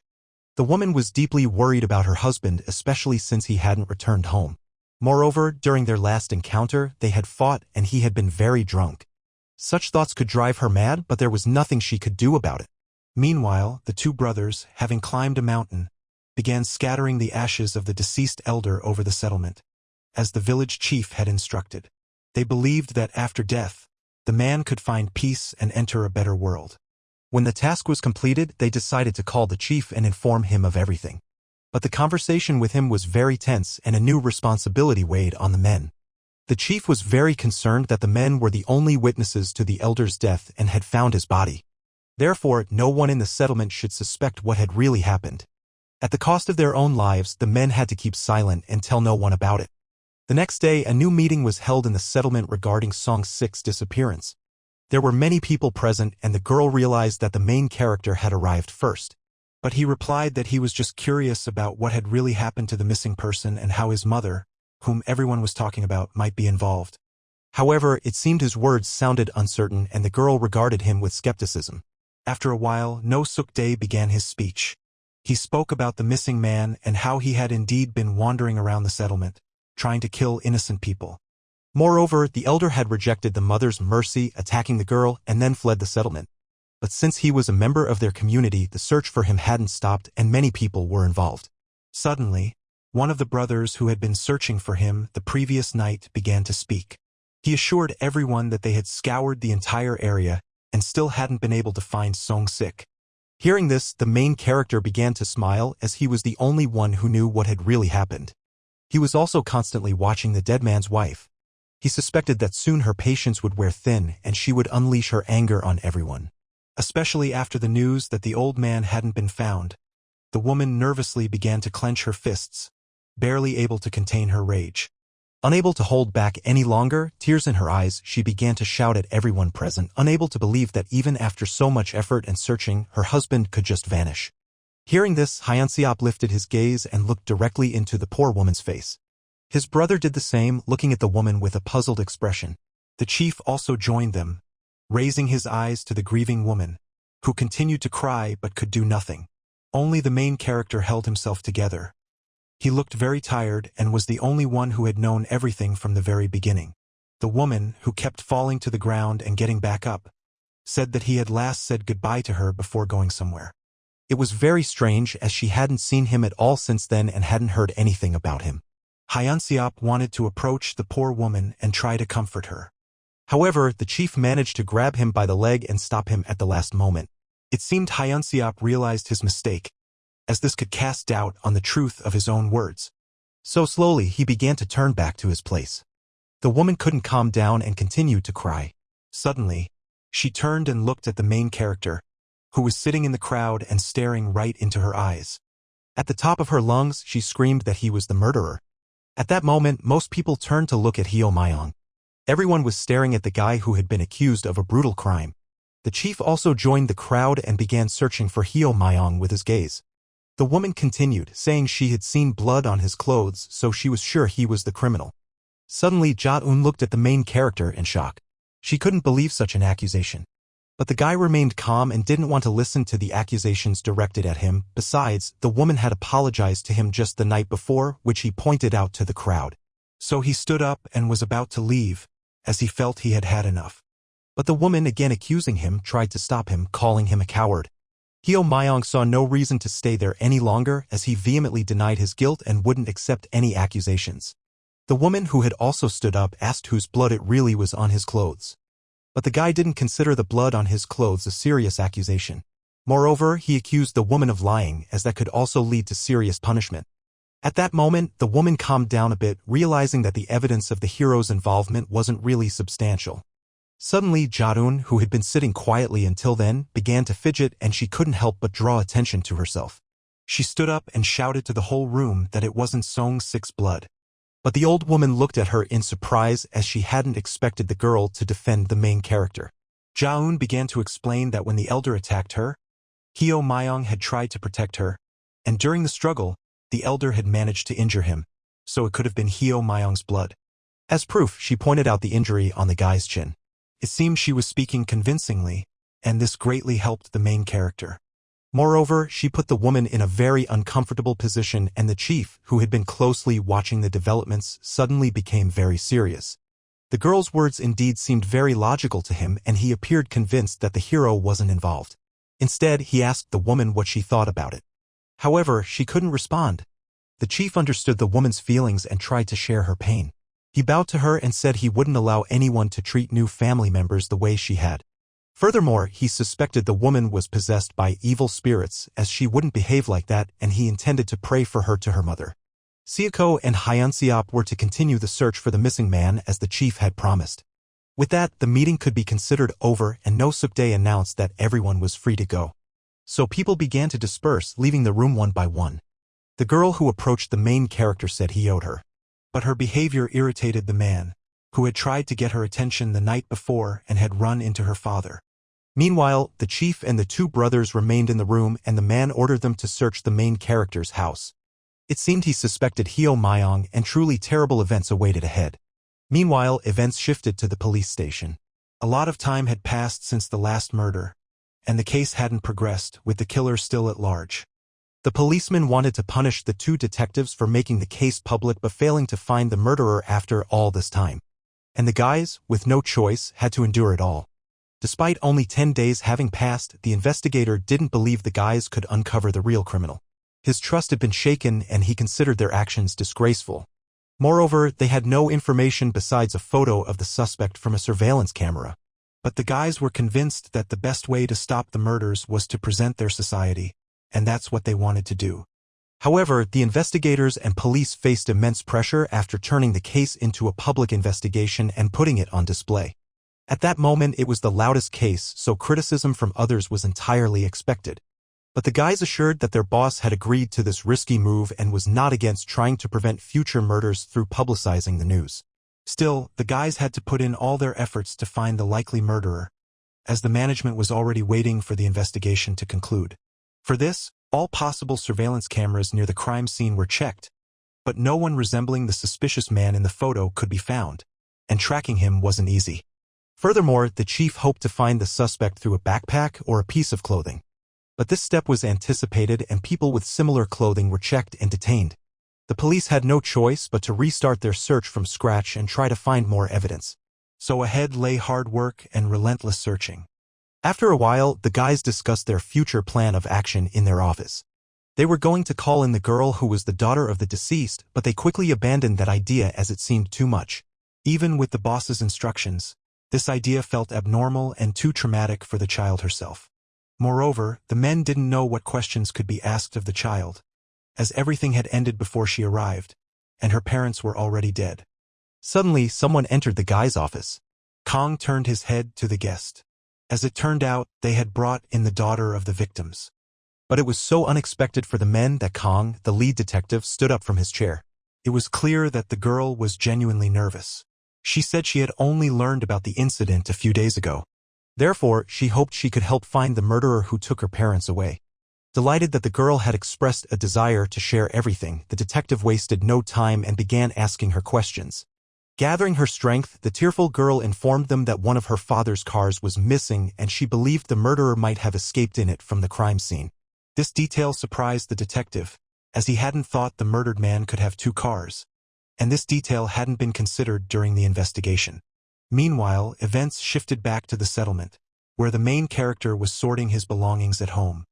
But he didn't even notice how a suspicious person was once again watching him. He took off the bracelet from his wrist and left it in the house. After that, he locked everything up and got ready to leave. Meanwhile, in the chief's temple, active planning for the search of the guy's house was underway. It became clear that the men had been watching him for several days and discovered that after his morning workout he hadn't been doing much, making it impossible to search his house. It seemed this news didn't impress No Suk Dae much. So he pondered what could be done next. But there was another possibility. The thing was, the men needed to stray from the righteous path, but such behavior was considered particularly dangerous in their settlement. And the chief, who was about to light a cigarette, confirmed the men's words, saying it was indeed the worst thing they could do in their settlement. After all, people who acted this way could take their own lives, burn alive, or they could be possessed by spirits that could simply kill a person. The brothers were shocked by the elder's stories and asked if anyone had ever strayed from the path and where he had gotten such information. The man's mother had told him about it. Moreover, she had shown that someone had killed Song Sik, but they hadn't been able to see the face. And suddenly, Hyunseop realized why they needed to search the guy's house and began to suspect him even more of the crime. However, the chief wasn't sure about the guy's involvement in the crime. He just hoped that none of his people had done it, which is why he ordered the search to start at his house as the dead man's wife had yelled at him. Moreover, No Suk Dae hadn't done anything wrong and hadn't particularly strayed from the right path. After these words, Hyunseop began to get very nervous. He hoped there was a way to stop this somehow. And as it turned out, such a possibility did exist. According to the chief, it was possible when a person was ready to kill someone themselves, as it all began with intent. So this managed to calm the men down a bit. Furthermore, the chief was convinced that Song Sik was already in paradise. And he didn't even doubt that the man had been murdered. The chief was firmly convinced of this. At the same time, he intended to give the men a box when they were about to leave. Opening it, the men saw an enormous amount of money inside, which was even impossible to count. The first thing that came to the men's minds was to visit an expensive restaurant and have a nice meal. The brothers pondered the idea of where to spend their own money.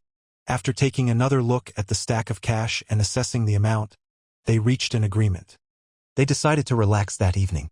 Meanwhile, the scene shifted to the city, far from their settlement. The main character was in a grocery store planning to buy 2 boxes of snacks. But when he heard the price, he realized he had spent all his savings. At that moment, he began rummaging through his bag, trying to find his money to pay for the items. However, his actions caught the attention of the cashier, who couldn't take his eyes off him. He was so fixated on the boy that he didn't even notice when he found the money and handed it over. Meanwhile, the hero left the store. The cashier, noticing a stack of cash in his bag, called someone to report it. He also mentioned that he had never seen the boy before. It became clear that he had arranged to rob the main character, and it was about to happen soon. Meanwhile, the detectives returned to the police station to continue their investigation. They were too tired and downcast to jump right back into work. So, they decided to grab a bite to eat first before resuming their search. Besides, there was a great restaurant nearby that served spicy pork, which the detectives loved. They also contemplated the girl's words and the 2 cars belonging to the victim, leading them to think that the man might have been involved in some business dealings. As a result, he might have had a conflict with someone which could have led to the murder of his family. Hyunseop and Seoko weren't wasting any time either and were already in the city. Suddenly, Seoko asked the taxi driver to turn back and stop. However, his brother didn't understand why he was against his friend's decision since they had just arrived. But when they glanced in the mirror, they saw the main character walking down the sidewalk toward them. Suddenly, he raised his hand, preparing to call the same taxi the men were already in. But the car didn't stop and continued on its way just as the brothers had instructed from inside. They thought it was the perfect opportunity to search his house while he was away. The boy was left standing in the middle of the street, frustrated that he would have to walk quite a distance. With few options, he decided to stroll around the city. Suddenly, Detective Kong spotted the main character across the street. He began to closely watch him and his actions. Meanwhile, Hyo Myong had no idea what awaited him ahead. He walked calmly, contemplating his next moves without suspecting a thing. The lead detective started to feel noticeably anxious. What he was seeing raised a lot of questions, and he didn't like it at all. Meanwhile, the main character continued walking down the street. Suddenly, he reached a dark and empty alley and decided to turn in, hoping to cut through. Besides, it seemed like the perfect spot for what he had in mind and why he had come to the city. But he wasn't alone in that alley. A group of men had been tailing him the whole time. It was the same cashier from the store, along with his friends, who wanted to rob the boy and take all his money. As it turned out, the main character knew he was being followed and had intentionally chosen the dark alley to set up an ambush. Immediately, the men demanded his bag and all his personal belongings, including the cash. But even with their threats, they couldn't intimidate the boy, who remained incredibly calm and even smiled. He remarked that he had encountered a lot of rude people lately, which really annoyed him. Then, he started stretching, causing laughter and a flurry of emotions among his opponents. But in reality, the boy was preparing for a fight, trying to distract the men before he struck. Suddenly, he delivered a blow to the neck of the closest thug.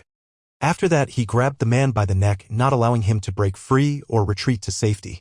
An incredibly precise and powerful upward strike dealt a significant blow to his opponent, staggering him. Moreover, he tripped him to ensure he fell to the ground. At that moment, after a quick series of 2 strikes, the thug found himself on the ground, unable to act. He could only scream in pain and rage. He also ordered the other men to attack and let the main character escape with the loot. But Hyo Myong didn't let him finish and delivered another blow that knocked the man unconscious. He simply waited to see who would be next and felt no nerves at all. The thugs realized the boy was no ordinary kid and could easily handle all of them. So, they pulled out a knife and began threatening him again, trying to take his bag of money, promising to let him go afterward. However, the main character continued to mock them, saying that the situation was getting tense with the knife. But he wasn't scared at all and wasn't going to listen to them. Suddenly, a rough male voice came from behind them on the street. As it turned out, it was a detective who had been following the gang, realizing something suspicious was going on. Now the threats were directed at him, and the thugs promised to deal with him if he didn't leave the crime scene. But the detective stated that his principles didn't allow him to stand by while such things happened. At that moment, the thugs realized that the boy who had found them might actually be with the police. Showing his badge, he confirmed the thug's words. They were involved in a group attack with aggravating circumstances and had threatened the main character while trying to take his personal belongings and money. They were all arrested for attempting to commit a crime as a group. Suddenly, one of the thugs, scared, decided to try to escape and ran straight at the detective. But he met him with a hard blow and continued to remind him that anything the men said could be used against them in court. After taking down another thug, he talked about the lawyer the criminals could face during the trial.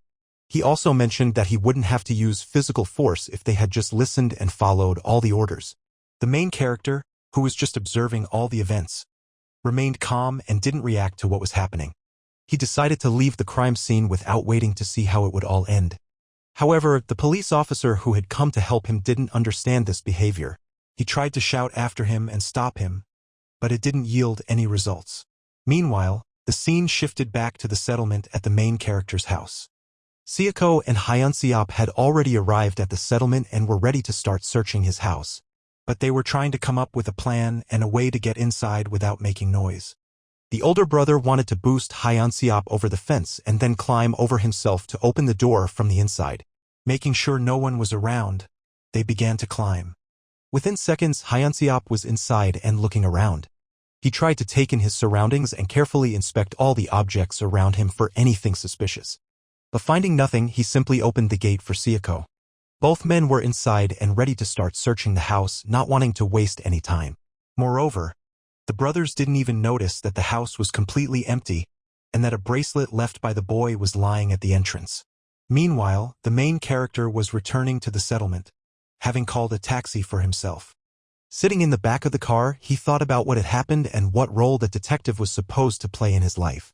The detective's involvement and sudden appearance seemed very strange to the boy, making him anxious. Additionally, he had a very bad feeling that wouldn't let him rest. He had no idea that a search was already underway in his house, with two men trying to find any evidence that could prove his innocence in the horrific crime.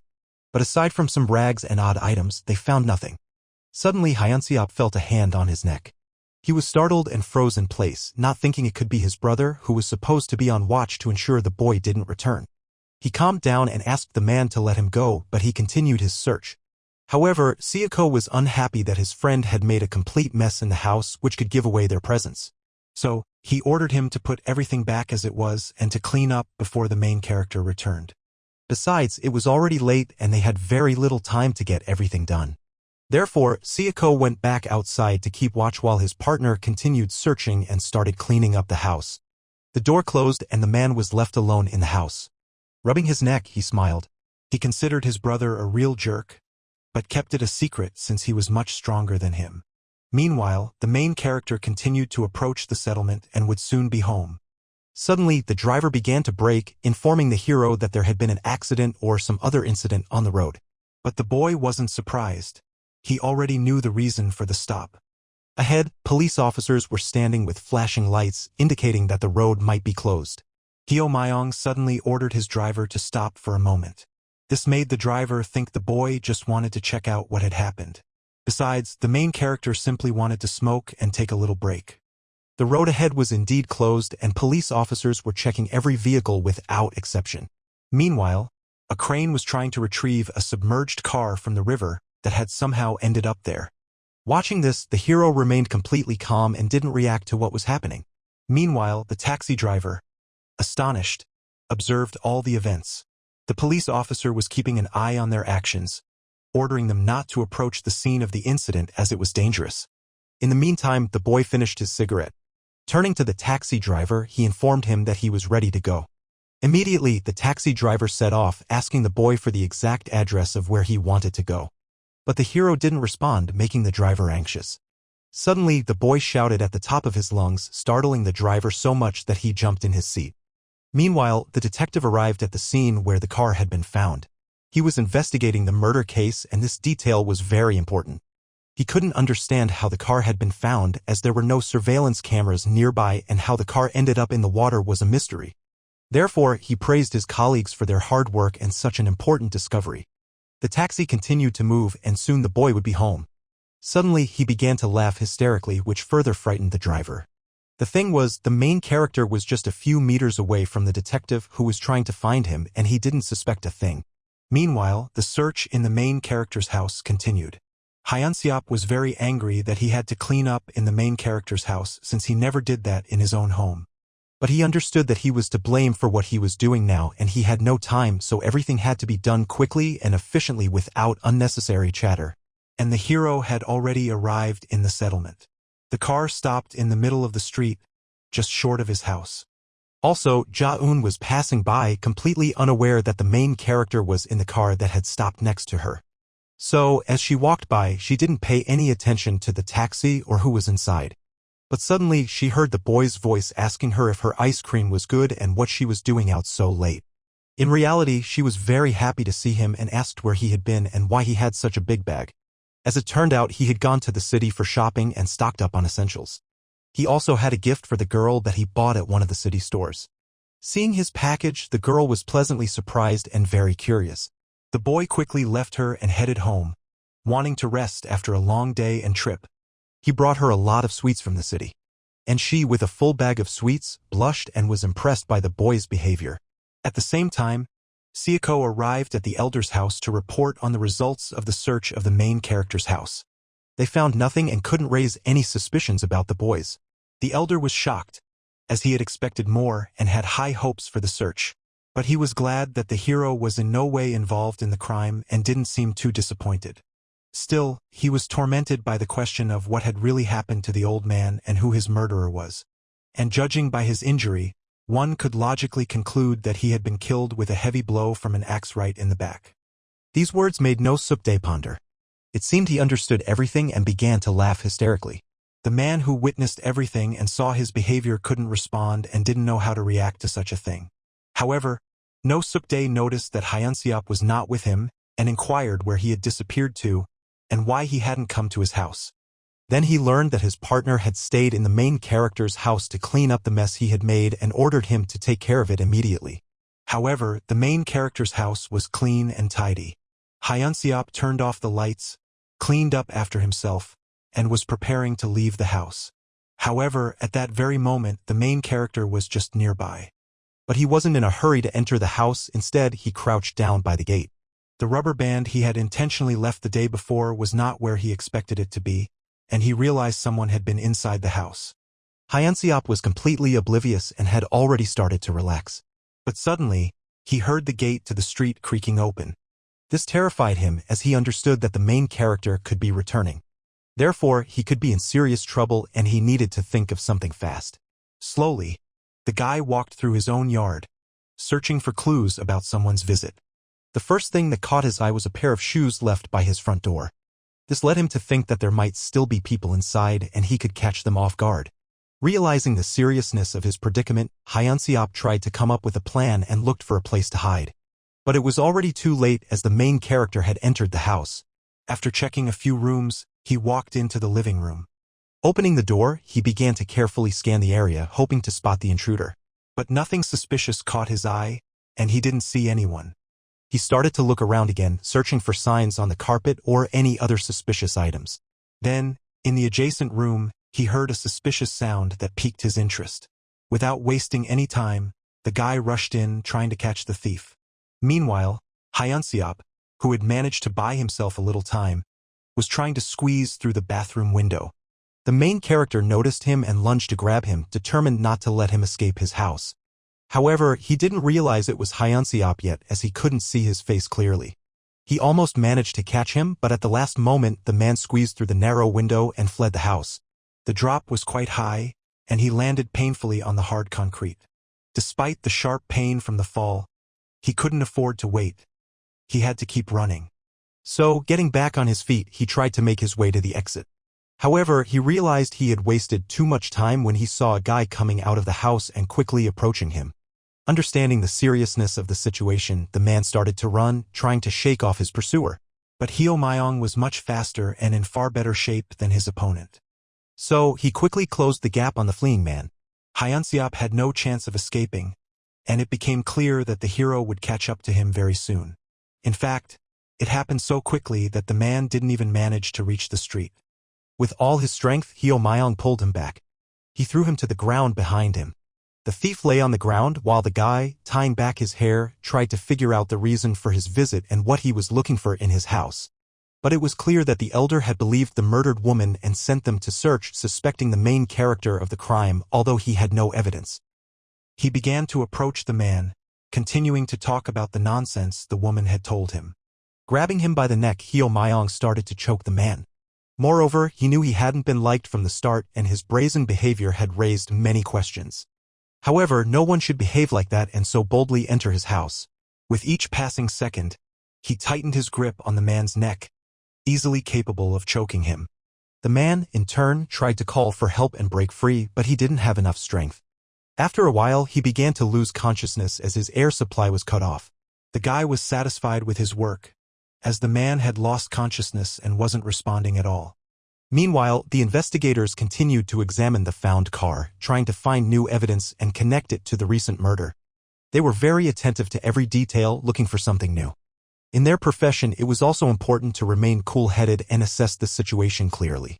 It was clear that the criminals might have known that there were no cameras within a kilometer radius, which is why they chose such a spot to dispose of the car. But it was unclear where the killer could have gone next. It became evident that the detectives were returning to the place where they had started, as all leads had dried up. They needed to talk to the victim's daughter again and find out why her father had been driving a car with fake plates. The case was very complicated, and they needed to think carefully to understand where to go next. The detective seemed very serious, as this could be the toughest case of his life. But suddenly, a road sign caught his attention, marking several towns. This sparked an interesting thought in his mind. Meanwhile, the elder ordered Sayako to return to the main character's house and bring his friend back. Leaving the house, the man noticed Min-soo, who wanted to visit the elder because he had an important conversation to have. So, upon learning that he was home, Min-soo walked inside. Immediately, he saw No Suk-dae in the yard, the very person he was looking for. No Suk-dae hadn't been expecting a guest and was surprised by the man's arrival and the fact that he had business with him. Min-soo wanted to talk and had a few questions for him. Most importantly, he wanted to pass something on to his mom. Hearing this, the elder became much more serious and his expression changed. He immediately allowed the man to come in and invited him inside his house. He made the man wait inside while he prepared to make an important call, not wanting him to witness the conversation. As it turned out, the elder was calling a man named Park. He invited him to stop by for a bit as he also wanted to talk to him. Meanwhile, the main character continued to choke Hyunseop. He kept smiling and talking to the man, asking if he really wanted to live and how much he valued his life. Suddenly, his hands began to tremble. His eyes were watering profusely, and it was clear he wouldn't be able to hold on much longer. So, sensing that the situation was becoming quite tense and dangerous, the main character released him and warned that he wasn't planning to kill him. His action could be seen as a warning, and he threatened him with death next time. But Hyunseop, catching his breath, replied that there would be serious consequences for his actions and that he would have to face punishment. The main character ignored him, forcing him to get up and get out of his house. Just then, someone's foot flew right into his face. The blow was so strong that it knocked the guy back a few meters. It was Sayako, who had returned with his friend and witnessed what was happening. Wiping blood from his face, Hyo Myong wasn't about to back down easily. But the man continued to ask questions and threaten him. He promised to beat the guy up badly since he had nearly killed his brother. Hyo Myong, however, was confident he could easily defeat him, so he remained calm and didn't rise to the provocation. Meanwhile, the scene shifted to Ja-eun, where her father was sitting and enjoying cookies that his daughter had allowed him to eat. But he was hiding from her, fearing she might take away his sweets. However, that wasn't the case, and the girl wasn't planning to do that at all. She tried to reassure her father and promised she wouldn't take his cookies away. After all, she had her own treats, which she showed him through the bag. At that moment, she pulled out a chocolate bar and proudly displayed it to her father. In turn, the father was thrilled by the whole bag of goodies and asked his daughter to share with him. Even though she had given him cookies, he also wanted chocolate. Smiling, the daughter teased her father and didn't want to share with him. She looked very pleased and genuinely happy that the hero had given her such a gift, one she hadn't even expected. Meanwhile, the scene shifted to a local store. Deo walked in very angry because the girl kept pushing him away. His mother worked in the store and was furious with him for being gone so long and not helping her with everything. Instead, the boy asked if Ja-eun had come into the store. This only served to further upset his mother, as he was always thinking only of her and hadn't even asked how his own mother was doing. The girl came in every few days to get cookies for her father and, as it turned out, had been in the store about 10 minutes ago. Not wanting to linger in the store and argue with his mother, the boy decided to go home. His thoughts were consumed by the girl and he believed she was simply avoiding him since he had never managed to run into her at the store. Lost in his thoughts, he became so angry that he threw away his food without even taking a bite. Minsu witnessed the spectacle but pretended not to notice anything. An angry Deo asked where he was headed and where he had been. The man pretended to be happy to see him and gladly agreed to chat. However, the boy understood that on the side from which the man had come, no one ever walked, and what he was doing there was a mystery. But it became clear that the elder lived on that side, and the man could be his guest. As it turned out, the man had also received a package of money from the elder, which seemed very suspicious. Suddenly, the boy began to behave strangely, patting the man on the shoulder, saying how cool he was for finally being able to make a choice. However, this behavior angered him and he pushed Deo away. His words had genuinely infuriated him and he barely restrained himself from using force against the boy. He had to leave the boy and tears began to flow down his face. But he felt powerless to act. Deo understood that his behavior was just a game and deep down he hated the man and wished him nothing but harm. Meanwhile, the fight in the main character's yard continued. Sayako kept beating him and the boy couldn't retaliate due to the uneven match. Sayako was trying to take revenge on the hero for choking his friend, but he didn't give in and continued to resist. Moreover, the boy didn't respond to his questions, which only further enraged the man. He didn't see his fault in the situation, as criminals had broken into his home and were searching for suspicious items. At that moment, he decided to fight back and charged straight at his opponent. Gathering his strength, he threw a punch trying to hit Sayako. He attempted to kick him in the leg, but it had no effect. The giant seemed to feel nothing and continued to stand his ground. Hyo Myong couldn't understand how someone could be so strong and why his punch hadn't landed. Hyunseop, who was watching what was happening, realized that the main character was in for a brutal beating, and it amused him greatly. Suddenly, Sayako prepared to strike and swung hard. But the boy managed to anticipate this and dodge. At the same time, he was getting ready to counterattack. And that moment turned out to be perfect as the hero managed to hit his opponent in the most painful and sensitive spot.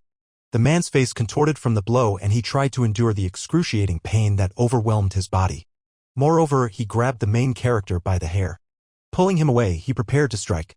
Once again, the main character took a devastating blow, leaving his face covered in bruises and blood. After being knocked back a few meters, he continued to lie on the ground. Sayako, stepping closer, grabbed him by the hair again and lifted him up in front of him. The boy had no strength left and couldn't resist. All he could do was accept and endure the new blows. And the man, taking advantage of his strength compared to the boy, continued to beat him. Several punches rained down on the boy's head. Hyunseop continued to smile, genuinely enjoying what was happening. Finally, the man realized he had inflicted enough damage and left the hero alone. Everything was over, and there was no sense in continuing the fight, so they decided to leave. Hyo Myong was left alone in his yard with terrible wounds and blood on his body and clothes. He tried not to lose consciousness. He also understood that this was just the beginning, and that thought sparked an incredible fit of laughter in him. He laughed so hard that despite the pain and wounds, he couldn't stop. As each day the events in the settlement became more and more interesting. Leaving the main character's house, the men heard his laughter and thought they might have gone a bit too far, as he was acting like a madman. Hyunseop was very pleased with what had happened and tried to keep up with his friend. He praised him and said it was much easier for him to watch the beaten boy and see how much pain and difficulty he was in. However, he was convinced that it wasn't enough and that they needed to beat him much harder. And as a sign of gratitude, he didn't touch his friend's shoulder and thanked him again for saving him. But suddenly, Sayako felt an incredible pain. He held onto the spot where the hero had hit him. He could no longer tolerate his friend's chatter and stopped him, saying they needed to go to the elder quickly. He also recalled how hard and accurately the boy had managed to hit him, and that was what made it so difficult for him at that moment. The pain was bothering him so much that he could barely move his legs and nearly collapsed to the ground. The scene shifted back to the police station. The detective who entered the office began praising his team for a job well done. The guy sitting at the desk, engrossed in his work, didn't even notice him or recognize his boss. Kong complimented him for being so focused on his tasks that he didn't see the person who walked in. But the guy really didn't expect to see the director, especially since he hadn't been warned about the visit. They started chatting about work, their achievements, and how long it had been since they last saw each other.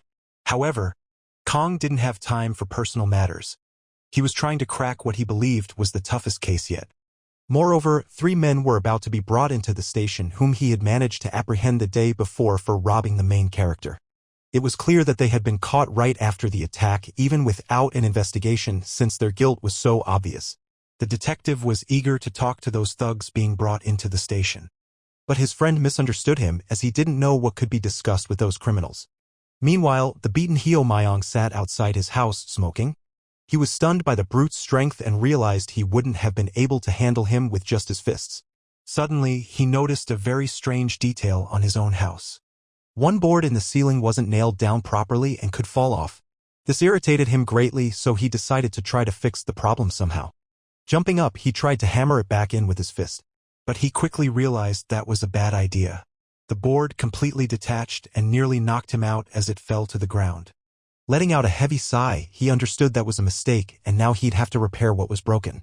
Additionally, another suspicious object fell out with the board hidden in the ceiling. The unclear item was wrapped up and looked like an ordinary pile of papers or documents. Wondering where it came from, the guy started fixing the roof and putting the board back in place. Just then, someone knocked on the gate. He realized someone had come to see him, so he had to temporarily put the repairs on hold. Immediately, he went to the gate to open it and see who it might be. It turned out to be Ja-eun, who had heard about his run-in with the thugs. Seeing his face, she became very worried and started to fret about his health. But he assured her he was fine and felt better than ever. Instead, the woman noticed he hadn't even treated his wounds. So she brought a first aid kit with her and wanted to help him. She smiled kindly at him and prepared to get to work. Realizing he had no choice, he decided to agree. Right away, the girl stuck a bunch of bandages on his body and tried to treat all his injuries. After the procedure, his face was almost completely covered in stickers and bandages, making him look quite funny.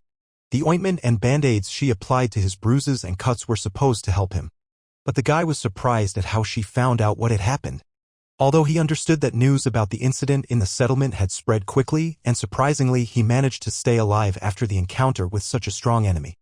Besides, in the small settlement, everyone knew everything about everyone and news traveled fast. This was because only a few small families lived in the settlement, so information spread quickly. She compared the settlement to a tree, with all the branches growing from the trunk, which was represented by the head elder. To prevent future problems, she advised the guy not to make enemies and try to befriend others. Her words made him think. He realized she might be right, and there was no point in fighting with the residents, so he promised himself to try. Meanwhile, the detective finally got to meet the thugs and started talking to them. They insisted they decided to rob the main character because they saw a large stack of cash in his bag. Moreover, one of the guys was acting very aggressively and didn't understand why they were locked up. The cop promised to let them go after they honestly answered a few of his questions. He confessed to the thugs that there was one detail that was bothering him. Kong admitted he had never met that guy before, especially not with a stack of cash. He held a photo of the suspect in his hand and was about to show it to the guys in the cage. He also confessed that the suspect could have committed a serious crime, and they couldn't find him anywhere. Still, he showed them the photo. The guys began to examine the suspect's photo closely, but they couldn't find any common details to connect the two people. The detective was convinced that, by the texture, the person in the photo resembled the guy they attacked. Meanwhile, regular meetings were taking place in the settlement, attended by all the residents. The elder announced that the discussion was over, and anyone who wanted could go home and attend to their own business. Some people had already gotten used to the main character's absence, so they simply didn't pay attention to his absence. The elder was convinced that he just didn't want to interact with them and was trying to build a wall between himself and the other people in the settlement. Moreover, he wasn't trying to do anything for the good of the settlement, and people were convinced there was no point in keeping him around. The best option was to just kick him out. However, No Suk-dae couldn't dictate the fates of the people who already lived in the village, so that option wasn't feasible. Jong tried to convince him that he actually had every reason to do so and could do it at any moment. People began to prepare among themselves and secretly established a connection between the disappearance of the old man and the arrival of the newcomer in the settlement. Moreover, all the troubles that began to occur in the village were linked to his presence. Despite the meeting having long been concluded and the elder announcing it, people continued to sit there and talk among themselves.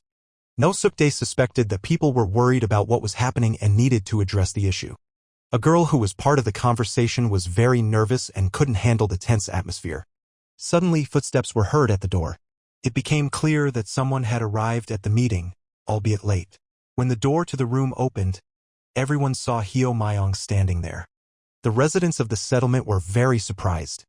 They looked at the guy with skepticism, interpreting his actions as a new provocation. The guy understood how people felt about him. However, he announced that he was ready to change and start working for the good of their shared home. The thing was, a few days ago he had promised himself he would do this. The girl was very happy to hear this news, as now he could befriend the residents and nothing would threaten him.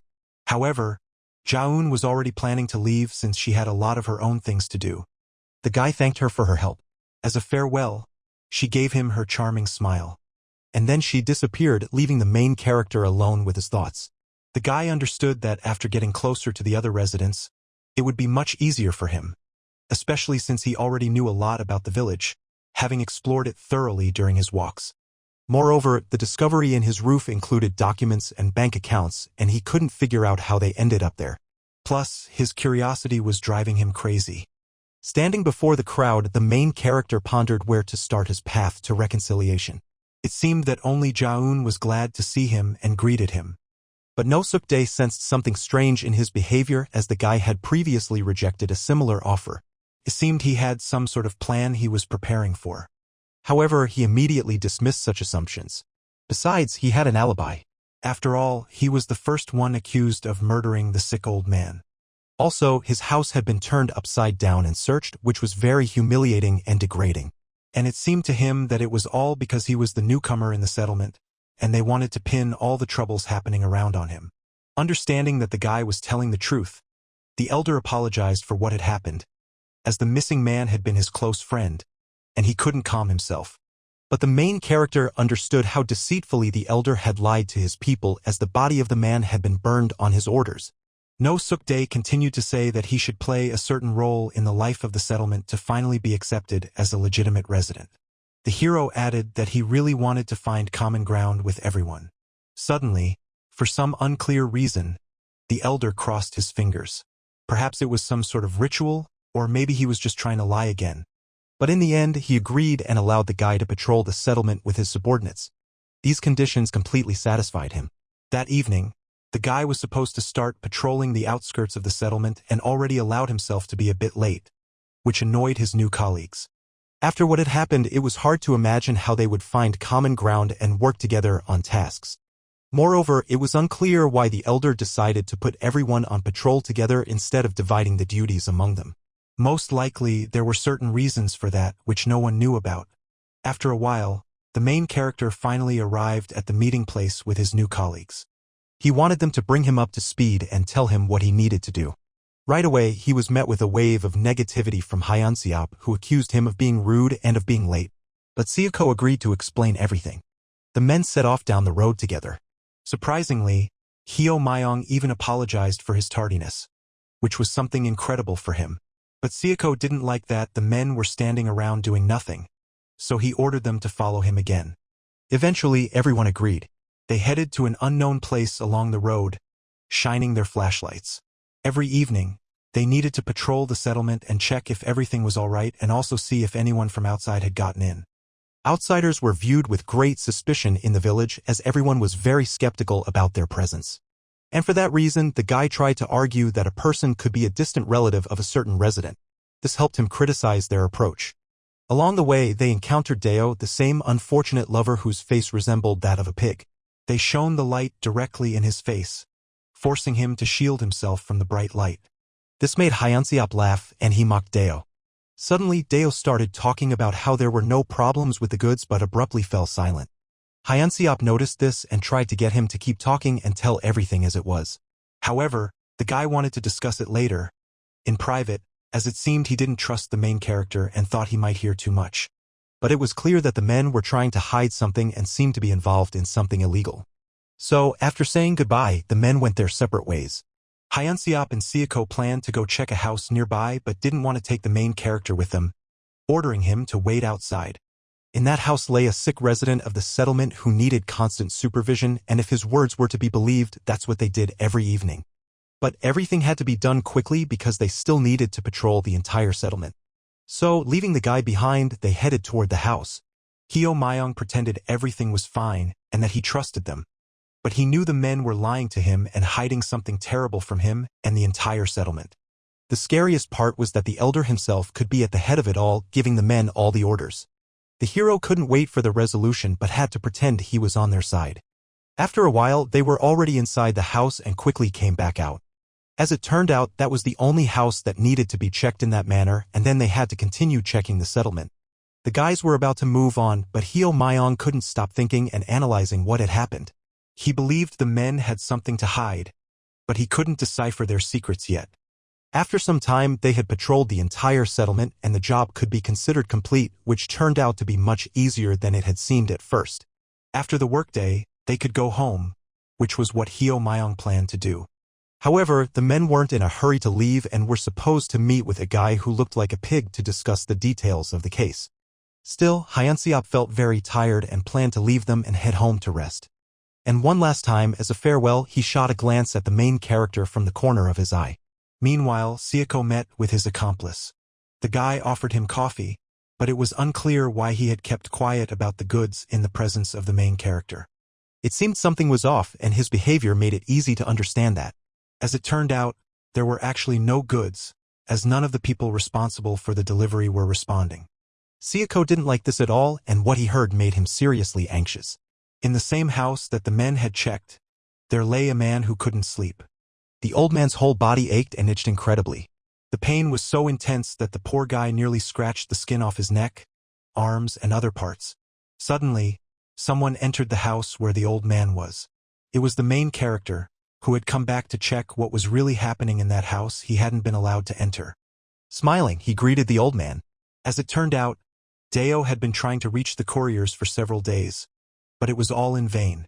Seoko noticeably began to get anxious and tried to hold himself back from snapping at the guy. Rising to his feet, he was furious that he was only hearing about this now, as it might already be too late to fix anything. Deo should have reported everything right away, as that was his main responsibility. Besides, no one else knew about the shipment delay, not even the elder. However, talking about it wouldn't help anymore. They needed to call an emergency meeting to decide what to do next. So, Deo was left standing there with spilled coffee on his head. All he could do was fume at the big guy and curse him. Meanwhile, the boy's visit to the sick old man had terrified him, as he hadn't expected anyone to come to his house at such a late hour. He could barely see and didn't know who it was, but he begged for someone to scratch his back more than anything in the world. But when the boy didn't respond, he started screaming at the top of his lungs, as the pain was so unbearable that his hands trembled and his whole body convulsed in agony. The boy had a backpack but realized he wouldn't need it. The state of the sick man made it clear he was suffering from intense itching, yet his skin remained clean. The sick man was convinced that his illness was divine punishment for his sins or any other crimes he had committed.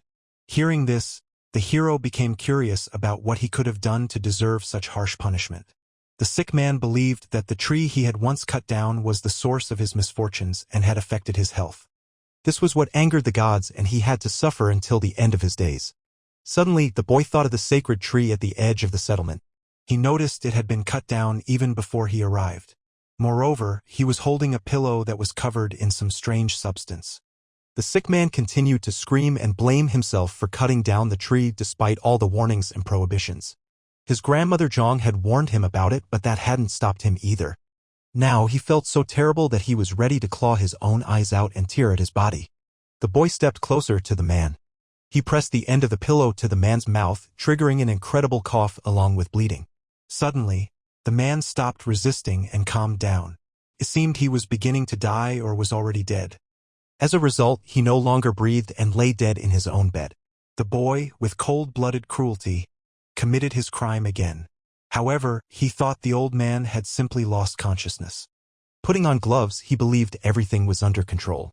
But when the old man didn't respond, the boy started to panic and decided to check his breathing. His horror knew no bounds when he realized the man wasn't breathing. The next day, events unfolded at the elder's house. Deo was apologizing while sitting in some storage room. The men involved in the matter gathered to punish the one who had messed everything up. They wanted him to be responsible for the delivery of goods, and even with such an easy task, he had failed. Deo needed to report on the state of the deal, and if something went wrong, he was supposed to inform them immediately. Moreover, they were beating him and continuing to interrogate him. They hit him even though he wasn't resisting or trying to escape. Deo didn't deny his guilt. He truly felt sorry, but he was the one they could unleash all their rage on. He promised to fix everything next time and not to make such a mistake again. He also begged for another chance. He was ready to do anything just to end the torture. Suddenly, one of the men involved in the deal entered the room. He announced that the elder was approaching. At that moment, everyone froze, and Hyunseop stopped with his hand suspended in the air. In his presence, no one dared to act out, and everyone immediately calmed down. Upon entering, the man announced that the punishment could be concluded, and Deo got what he deserved. His appearance was like a breath of fresh air for the victim. The failure repeated that he had tried to contact the couriers, but they hadn't responded for 5 days and hadn't even called back. No Suk-dae felt sorry for him and said that anyone could make mistakes, and such things could happen to anyone.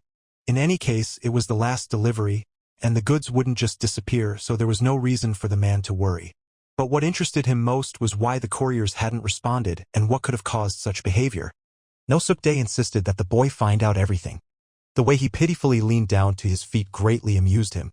Suddenly, a police car drove into the settlement. This terrified everyone present and made the men anxious. However, after checking all the phones, it became clear that no one had received a call from the police, and their appearance raised many questions. Therefore, Youngsem decided to go out and check the goods they had to ensure everything was all right. The elder thanked him for his diligence and caution and let him go. He also ordered Hyunseop to find out why the police had come to the settlement. Events were unfolding too rapidly, which could lead to many questions. After all, there had been no warning about their arrival, and it could mean something very serious had happened. Along with the police, an ambulance arrived, and the doctors took away the body covered with a blanket. It turned out that Grandma Jong had found the body of the murdered sick man and immediately called for an ambulance. The circumstances of the death were unknown, and that was what the medics needed to find out. That day, it was the woman's turn to visit the sick man, and when she saw him in such a state, she was terrified. She didn't want to tell the detective anything about the man or what illness he had, but she was convinced that he had been murdered on purpose. She started to worry that she would be suspected of everything. Suddenly, she cried out in a pleading voice that there shouldn't be any investigation. However, the woman's version sounded unconvincing, and the detective had many questions for her. She insisted that the culprit was still in the settlement and was walking around freely. Moreover, she claimed she had her suspicions. Hyunseop, who was nearby, had heard enough and was planning to leave the scene so no one would see him or pay attention to him. He immediately called the elder and informed him of the reason for the police and doctor's arrival. Additionally, he was convinced that an investigation was underway regarding Song-sik's disappearance, and it was his wife who had called them. Hearing this, the elder ordered him to return immediately. The man was breathing heavily and was incredibly anxious, as now he faced problems because of the woman and the unfortunate old man whose death everyone had forgotten. Suddenly, Jong grabbed the detective by the arm and started pulling him along. She led him to some house and wouldn't stop screaming, pointing her finger at him. She also began to pound her chest in a fit of rage that completely consumed her. The woman was convinced that the probable murderer of her husband and the poor sick man lived there. The detective's heart sank at her words, as the accusation was very serious. Meanwhile, the main character was not home, as he was, as usual, out for his morning run. His mind was filled with various thoughts about ghosts, setups, murders, and everything happening in the settlement. The image of the sick old man he had killed kept surfacing in his mind. This wouldn't let him rest and genuinely troubled him. Even the morning routine he tried to use to distract himself didn't help. Suddenly, he recalled the sick man's words about divine punishment and couldn't believe that this could be why he had fallen so gravely ill and spent the last days of his life in agony. But quickly shaking off those thoughts from his mind, he continued running. By his house, a woman was already standing with a police officer trying to shout to him. However, the detective tried to convince her that she had no right to treat the boy that way. After all, she had just accused him of murder without any evidence, and as it was known, such unfounded accusations could lead to consequences. Hearing the boy's words that the main character was innocent, she stopped and turned sharply to the investigator.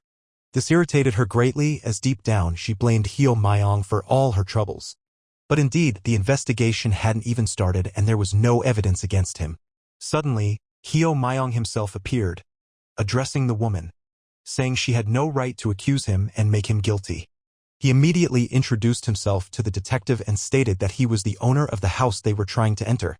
It turned out that the officer was Sergeant Song Hyun-ho from the police department. The police had been informed about a death in the settlement, so he had come to deal with the issue. Finally, the heroes understood why so many police officers and medics were in the settlement. Suddenly, the woman approached the hero closely and openly accused him of all the deaths that had occurred in the settlement recently. She didn't care that this was baseless and did it based on her own beliefs. But even this didn't make the main character change his calm and mysterious expression. Meanwhile, Hyun-seop arrived at the elder's house just as he had been ordered over the phone. Inside sat the elder and everyone else already waiting for his arrival. Things were looking grim, as it was the first time in a long while that the police were in the settlement. Moreover, Hyun-seop misunderstood everything and thought that it was because of them that all this was happening. However, he knew that the police had gone to the main character's house and because of that their situation was slightly better. Still, he was convinced that the elder should have called him. But No Suk-dae didn't understand why that was so necessary. In reality, the man was just afraid for his own skin, as just yesterday they had searched his house together, which could raise suspicions. No Suk-dae wasn't rushing to conclusions as he believed they had nothing to fear since they hadn't killed anyone, especially the sick old man. However, this didn't calm him at all and he continued to insist on his point. The elder noticed his anxiety and made a remark about it. Suddenly, Taegil interrupted the conversation. He believed that the woman could tell the investigators about the death and the mysterious disappearance of her husband. And if that were true, the police would start searching the mountain for his body. The elder couldn't disagree with the validity of his words. He understood that this wouldn't end well for them and then everything would become clear to everyone. Immediately, the elder picked up the phone. He dialed an unknown number, and a very polite conversation ensued. Suddenly, he invited the unknown person to come visit him for a consultation. Meanwhile, events continued to unfold actively and a real scandal erupted near the main character's house. The detective could no longer tolerate the woman's screams and accusations. Honestly, he was trying to calm her down as he didn't understand what had caused her aggression. He asked the woman if she was really sure of her accusations as it wasn't clear what had prompted them. He also inquired whether any murder weapon, the body of the deceased, or any other evidence had been found. However, the woman was very surprised when she heard about her husband's body. Deep down, she was convinced he could still be alive and this fact further shook her faith. Realizing her mistake, the investigator tried to explain that the presence of a body could significantly simplify the process of finding the culprit. But then, the main character replied that the search for the body was being conducted by the settlement elder, so the case could be classified as a disappearance rather than a murder. He also mentioned that Jong had been accusing him of murders for quite some time, ever since her missing husband had threatened him and the girl with a knife. After that incident, he had fled, and no one had seen him since. After his words, the woman's face darkened, as she realized what the situation could now look like. The boy continued, adding that under such circumstances, the old man could simply be a fugitive who was afraid of facing the consequences of his actions. He also wondered if he could sue the woman for false accusations against him, and if there was indeed such a possibility, he was ready to do it. Suddenly, the woman began to scream that he had been patrolling the settlement the night before, clinging to this fact as her last hope. She connected this with the sick man's death and tried to justify her words with it. However, the boy added that the two men who had also been patrolling with him hadn't allowed him to enter that house. It also became known that Hyun-seop and Seoko were inside. The boy had simply been standing outside, doing nothing while waiting for them. Now, it looked like the woman was trying to accuse 3 people at once and there was no logic in her words. However, the detective was already confused and, stopping the conversation, tried to reach a specific and logical conclusion. He concluded that there had been an armed attack by the missing man on the 2 and that he had disappeared afterward. The hero had been patrolling the street and when his 2 friends had gone inside the house, he had remained outside. By morning, a corpse had been found in that very house. So the case looked serious and required investigation. They needed to find out the reason for the man's disappearance and the armed attack with a knife. And why this hadn't been reported earlier. The detective stood before the people, waiting for explanations. The woman began to visibly panic. She understood that by doing this, she was putting all the residents of the settlement at risk. The boy replied that he hadn't been harmed, so he hadn't contacted the police. But without letting him finish, The woman pushed the police officer away so he could finally get to work. She demanded that the boy be locked up as soon as possible. Therefore, she almost forcibly began to drive the detective away, but in reality, she understood the difficult position she had put herself in. And now her actions could harm the entire settlement. The hero, however, remained satisfied as he understood that he was in a winning position and there was no real evidence of his involvement. The woman, stepping aside with the police officer, tried to convince him of her innocence, but he accused her of not letting the young man speak, leaving him without enough information. However, the detective needed to find out what the guy had been up to after the patrol. Suddenly, the man turned on his voice recorder, as the woman's words had raised doubts in his mind. She claimed he should have gone back to talk to the main character. Moreover, her confidence that the hero might be involved in the crime put him on alert. He continued to ask for details, curious about what events could have led her to make such accusations against the main character. Suddenly, stopping in front of the officer, the woman replied that the suspect had told her himself. It sounded very strange coming from her, as it was known that no murderer would confess to their crime, especially to a close person of their victim. Additionally, the woman insisted that after her husband's death, he became a ghost and told her what had happened, even naming his killer. That was enough for the man to turn off the recording. He exhaled heavily, as dealing with ghosts and such claims was a first for him. He decided not to torture himself with nonsensical chatter and returned to the crime scene for further investigation. However, the woman immediately accused him of not trusting her. She began repeating her words about how no one believed her and started scratching her own neck. Suddenly, without even realizing it, she began to slowly peel her own skin off due to an intense itch. Meanwhile, an unknown man visited No Sukde, with whom he had a phone conversation the day before. He handed him a talisman he had written himself, hoping it would help the guy in the suit harness his mother's strength. Therefore, the man in the suit felt satisfied and thought he had no reason to worry. For this, he gave the elder a bundle of cash as payment for his services. The guy also mentioned he was surprised by the call, as it was very rare, so he thought something might have happened to the elder. But No Sukde reassured him that everything was fine, although they had recently lost one of the residents who had been chronically ill. Because of this, the police had come to them, which could cause problems not only for him and his subjects but also for other residents. Moreover, his mother was very displeased that a stranger had appeared in the village. The more strangers there were, the angrier his mother became, and the elder worried that her wrath might spill over onto the unknown guy. The guy, who was a congressman, was scared and knew he must not anger his mother, as it could end very badly for him. But first, they wanted to resolve their issues with the main character, as that was where everything had started. Sayako, standing at the exit of the room, listened to the men's conversation and was surprised by the seriousness of what was happening. As the guy was leaving, he exchanged words with him at the door. Sayako handed him a box that, as was known, had been given by the elder. He wanted to support the congressman in his new job, and his gift could greatly help with that. It seemed the unknown man understood what was inside and willingly accepted the box. Sayako just smiled at him, saying nothing in return. Meanwhile, Jong was already at home, preparing food. However, the feeling of itchiness wouldn't leave her. Moreover, it was so intense that even the boiling dish couldn't stop her from scratching. Despite the food being ruined, the woman couldn't stop clawing at her skin. Terrible wounds and deep scratches appeared on her arms and neck. A week later, events shifted to the police station. Song Hyunho was trying to convince his superiors of the need for an autopsy on the dead man, also mentioning the disappearance of the elder, who had been waving a knife. Additionally, he suspected that the missing man might have been a criminal, which is why he was hiding. However, his superiors didn't like his work, as finding people and sending them home wasn't part of his job description. Therefore, an argument broke out between them, and it seemed he was forbidden from pursuing that investigation. After all, as they said, there were much more important matters, and besides, the previous murderer hadn't been found yet, so all efforts needed to be focused on that search. Returning to his office, Song Hyunho pondered his next steps and what he needed to do to solve the complex case before him. Suddenly, his phone rang. It was the chief detective calling him to his office.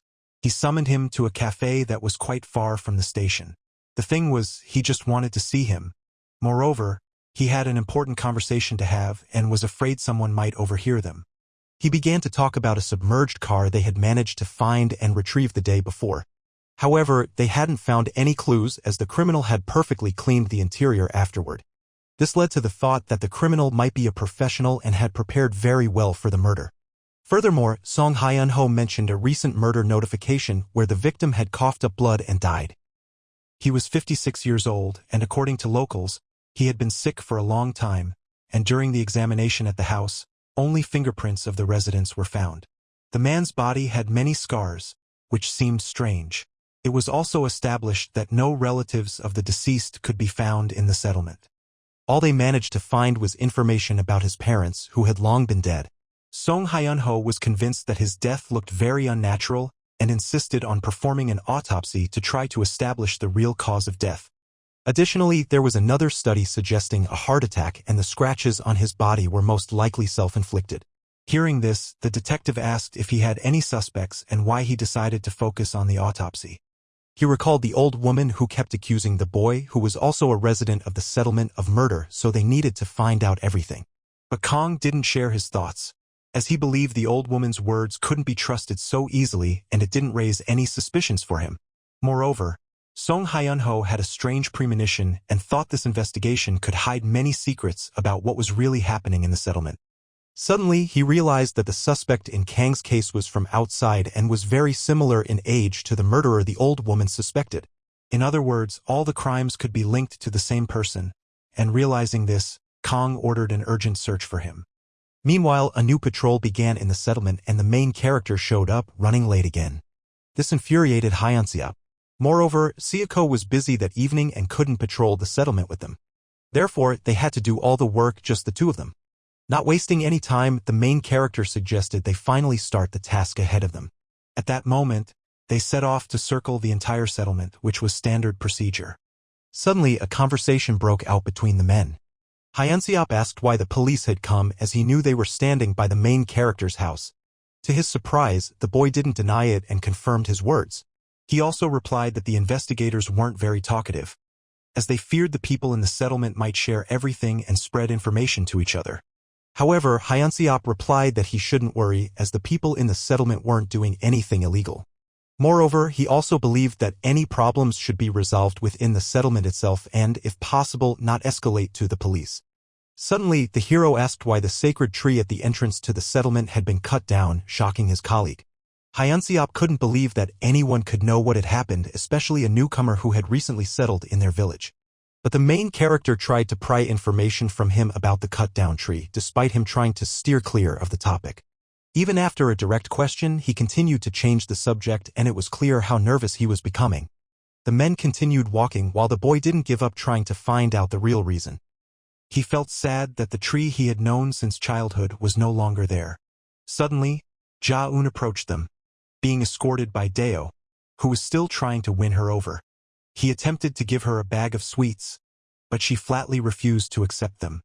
She truly didn't want his gifts and tried to return everything. But her actions were perceived as offensive by the boy, who forcefully tried to give it back to her. Suddenly, they noticed the night patrol ahead and Deo immediately calmed down, leaving the girl alone.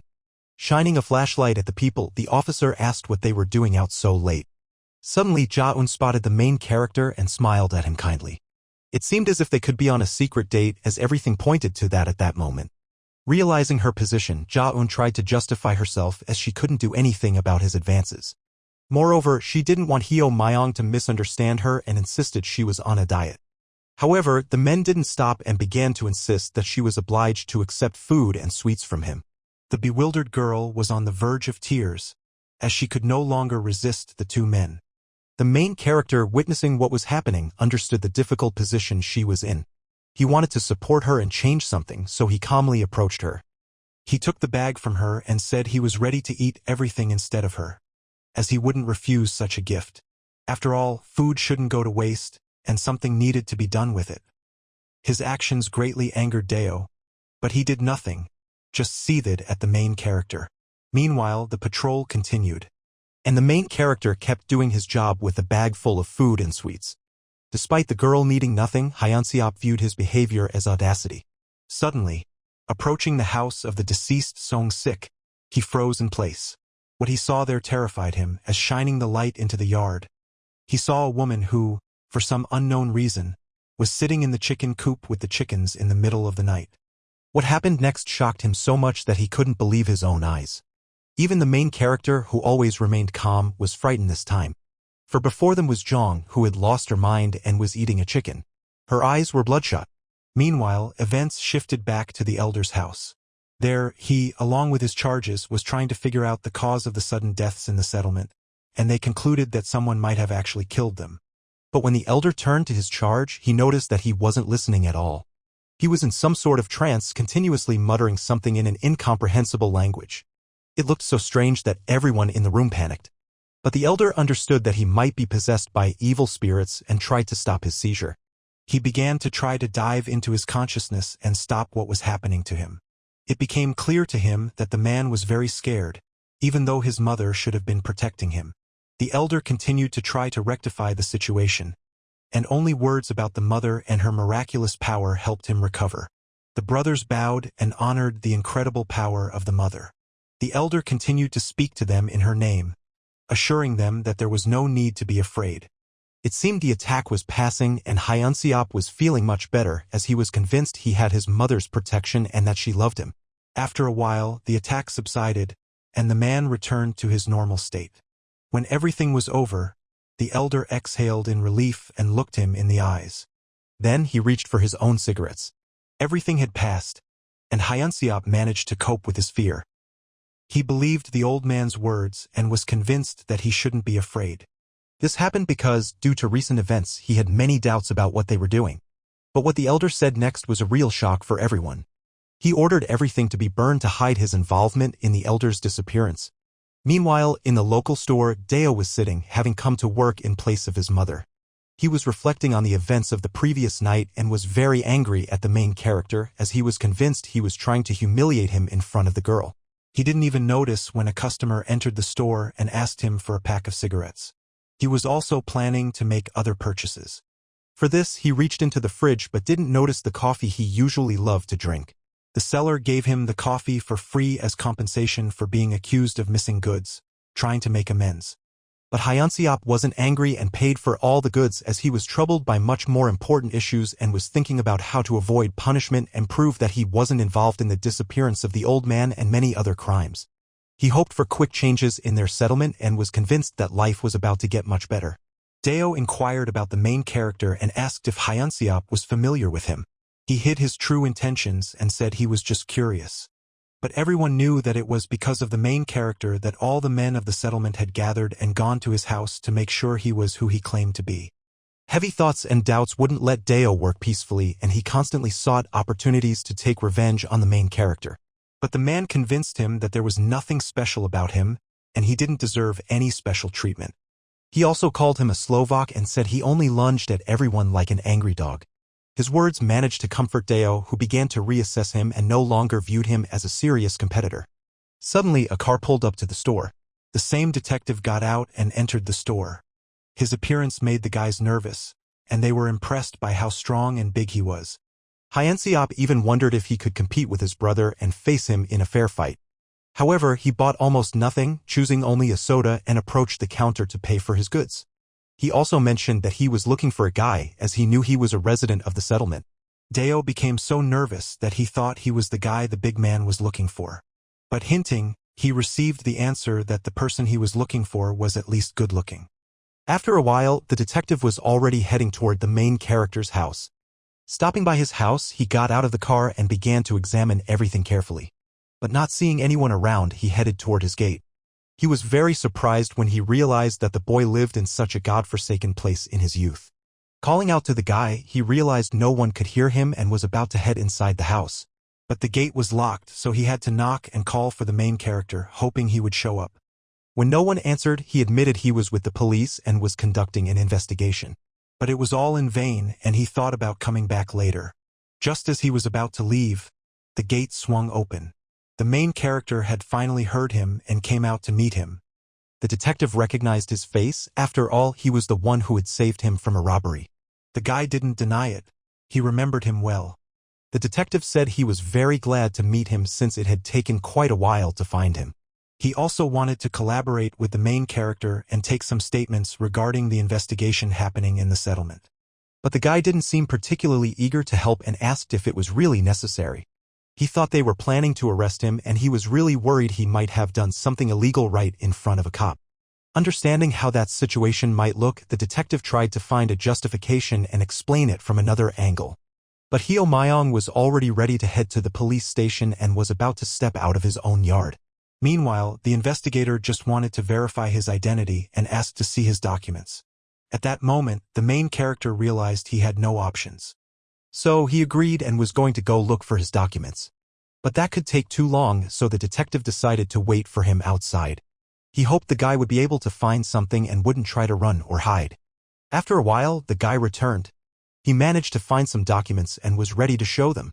Thrilled by the news, Kong couldn't wait to take a look at them, and besides, he brought along some wanted posters. As he examined the documents, he carefully read every detail. He also noticed that the guy was born in 98. Once the check was complete, he handed the documents back to the guy. Thanking him for his cooperation, he was about to give him the most important thing. And at that moment, he handed him the wanted poster. This startled him as he looked at the crumpled document with fear. The detective explained that he should pay attention and notify them if he found someone resembling the description. Looking at the document, Heo Myong realized he was being sought after. He struggled to contain his anger and emotions. However, he was failing miserably, and noticing this, the detective kindly smiled and said goodbye.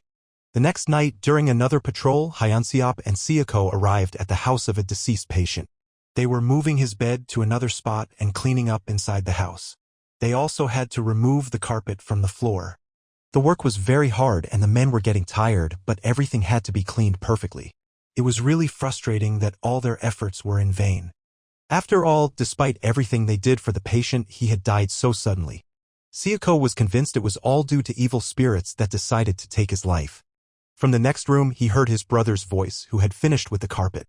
But his voice sounded very scared, and he decided to check the next room to see for himself what was happening.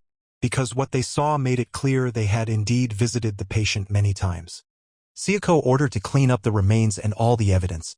It became clear that under the carpet was a huge number of protective talismans that the village chief had made for the old man when he was still alive. They needed to be burned. Meanwhile, it was getting very hot outside, and it felt like summer. The main character and his girl were sitting in a shop enjoying ice cream to cool off a bit. Suddenly, the girl started thanking the guy for saving her again. Specifically, for taking her snacks and getting rid of that annoying suitor. But he didn't think his actions were anything special since she had already said she didn't want to eat and was on a diet. However, Ja-eun kept thanking him and wouldn't stop. Suddenly, she noticed someone approaching the shop. As it turned out, it was the village chief along with his followers who followed him everywhere like loyal dogs. She cheerfully greeted them. And Heo Myong noticed that the main character was sitting next to her. The guy didn't pay any attention to their arrival and didn't greet them. They just moved on with their business towards No Sukdae's house. Hyunseop said that all the evil happening in the settlement could have started because of the cutting down of the sacred tree. The girl suggested that the men might be very busy dealing with some important matters. Suddenly, the guy had a question for her. He asked about the sacred tree and why it was cut down. But his words scared the girl so much that she dropped her ice cream and couldn't respond. He noticed this and was very surprised to see such a reaction. But the girl remembered she had urgent matters and, without answering, was about to leave him. It was clear she was very nervous, and after a quick goodbye, she walked away. It seemed she knew the reason, but there was a ban in the settlement, and no one could talk about it. As it turned out, the village chief was heading to the house of the missing Song-sik. After all, the events that had happened with his wife the day before couldn't just be left alone. But the woman remembered nothing and couldn't believe their words, especially about having eaten a live chicken. Everything that happened was very strange since Hyunseop, along with the main character, had helped her that night. And hearing this, she couldn't believe his words. After all, there was no way a rookie would help her, especially after she started accusing him. Her efforts to remember everything turned out to be in vain. Suddenly, the village chief noticed the scars on the woman's body and that she couldn't stop scratching herself. Even her efforts couldn't help as the itching was very intense. Then, the village chief ordered to unwrap the package they had brought to her house. Their actions frightened the woman greatly, as she didn't know what could be inside. As it turned out, it contained everything needed for the village chief to make a talisman which everyone in the settlement had. The bone was made from very rare wood that had been struck by lightning, and the hair was from the tail of a white horse. The ink was very fresh as the village chief had made it that morning. But the woman didn't understand why he was trying to do all this for her. However, he looked at her closely, convinced she understood what was really happening to her. The thing is, the woman was being punished, and her severe illness was a manifestation of that punishment for her sins. But it seemed she didn't quite understand what the old man meant. Because of this, the woman could easily fall under the influence of spirits, and the entity she had seen recently was not her husband. He also gave her a talisman that was supposed to protect her from spirits. Hearing his words, the old woman began to scream in fear as she didn't understand how the punishment from the sick could fall upon her and what wrong she could have done. But the village chief didn't listen. He felt that the punishment on the woman was very strong, and he was only concerned about whether she could endure it and how long it would last. The talisman he gave her should have prevented spirits from entering her. Understanding the position she was in, the old woman began to plead with the men for help and was ready to do anything to avoid the fate of the deceased patient. She also begged her mother to help her escape and avoid the terrible punishment. The man tried to calm her down and grabbed her hand. She didn't hear him at all, so he forced the talisman into her hands. It was their only hope, as there were no medicines for the terrible illness in the settlement. The only thing the woman could do was pray and endure, as things would only get worse. Losing all hope, she watched as the men left her alone with the grief they had brought with them. Meanwhile, at the police station, work was in full swing and everyone was busy searching for any information about the main suspect, who was now the main character. But the guy had never been arrested, and besides, he couldn't be called a witness, so there were no claims against him. The detective's assistant, who seemed to be new, was convinced they were wrong to suspect Hyo Myong. But they were intrigued by the fact that the guy only used cash and lived far from the city in a real backwater. Kong ordered the assistant to start from scratch and carefully check all the information about the main character. He was convinced they didn't know everything and might have missed some important detail. Or the hero was just doing his job very well and was a true professional. However, despite the lack of evidence, the detective had no intention of removing him from the list of suspects. At that moment, he was preparing to go to the address listed on his ID. However, it wasn't entirely clear what exactly he wanted to do. Meanwhile, the scene shifted to the city. The unlucky lover was talking on the phone with an unknown person, warning that he was at the entrance of the subway. His accomplice was trying to coordinate him and guide him to the place where they were supposed to meet. The meeting place was an ordinary cafe that didn't stand out among other establishments in the city. The unknown person saw his accomplice through the window and immediately waved to get his attention. He asked if everything was all right and if there had been any trouble on the way. However, upon entering, Deo was surprised by such a meeting place, as it was a cafe that only sold ice cream. In fact, there was nothing special about it. His accomplice liked the place and was a true ice cream fan. They were talking about the fruitless search for some man that Deo had mentioned. Hearing about the failure, he got angry, realizing he had wasted his trip to the city in hopes of success. But the detective agency had managed to find something, and the stranger wasn't completely empty-handed. He handed Deo a note. Deo, glancing suspiciously, didn't take it right away. But as it turned out, the person Deo had asked to find had a child, and the information was about her. Therefore, the person with the child could be exactly who he was looking for. This intrigued Deo, and he was ready to pay for the photo of the person he was trying to find and the address of her house. His partner tried to dissuade him from going inside the house, as even though the registered address was the same, someone else might be living in the apartment while the guy was away. Moreover, breaking into someone else's home was illegal even for police officers. But the director insisted on his point. He said the guys just needed to keep quiet and not tell anyone about this incident. However, the doors were locked and he didn't understand how they were going to get inside without breaking in. Unable to stand it, the director forcefully pushed aside the guy who was blocking his way. He didn't have time for a discussion. Everything needed to be done quickly and efficiently. He started entering a password that would allow him to get inside and open the door. The password was very simple and consisted of numbers that represented the owner's birth date. And now it was clear why he needed the main character's personal information. After a few seconds, the door opened and the men could calmly enter the house. It seemed his partner was very nervous and afraid they might face consequences for their actions. As it turned out, the apartment was completely empty, and it didn't look like anyone lived there or that it was being rented out. Even though they didn't have a warrant, this was their only chance to find more information about the main character, who was the main suspect. But they weren't planning to leave anything behind, and after checking, they wanted to quietly exit the premises and lock the door behind them. Moreover, the room was very small and finding the necessary information wouldn't take them long. The detective began rummaging through personal belongings and checking drawers. He ordered his partner, who was standing there afraid to make a move, to do the same. This case was very important, as the information or any personal items they found would determine the further course of the investigation. After just 10 minutes of searching, the man managed to find photographs of the main character from his past. There were very few of them, so they needed to examine them carefully and draw some conclusions about his life. From the photographs, it was clear he was a student at the police academy and quite intelligent. After all, he had managed to rise to the rank of non-commissioned officer in the army. Moreover, he served as a non-commissioned officer in a special forces flotilla, and achieving such accomplishments was very difficult. However, it was strange that he hadn't become a police officer, and the men viewed this as a waste of time and effort.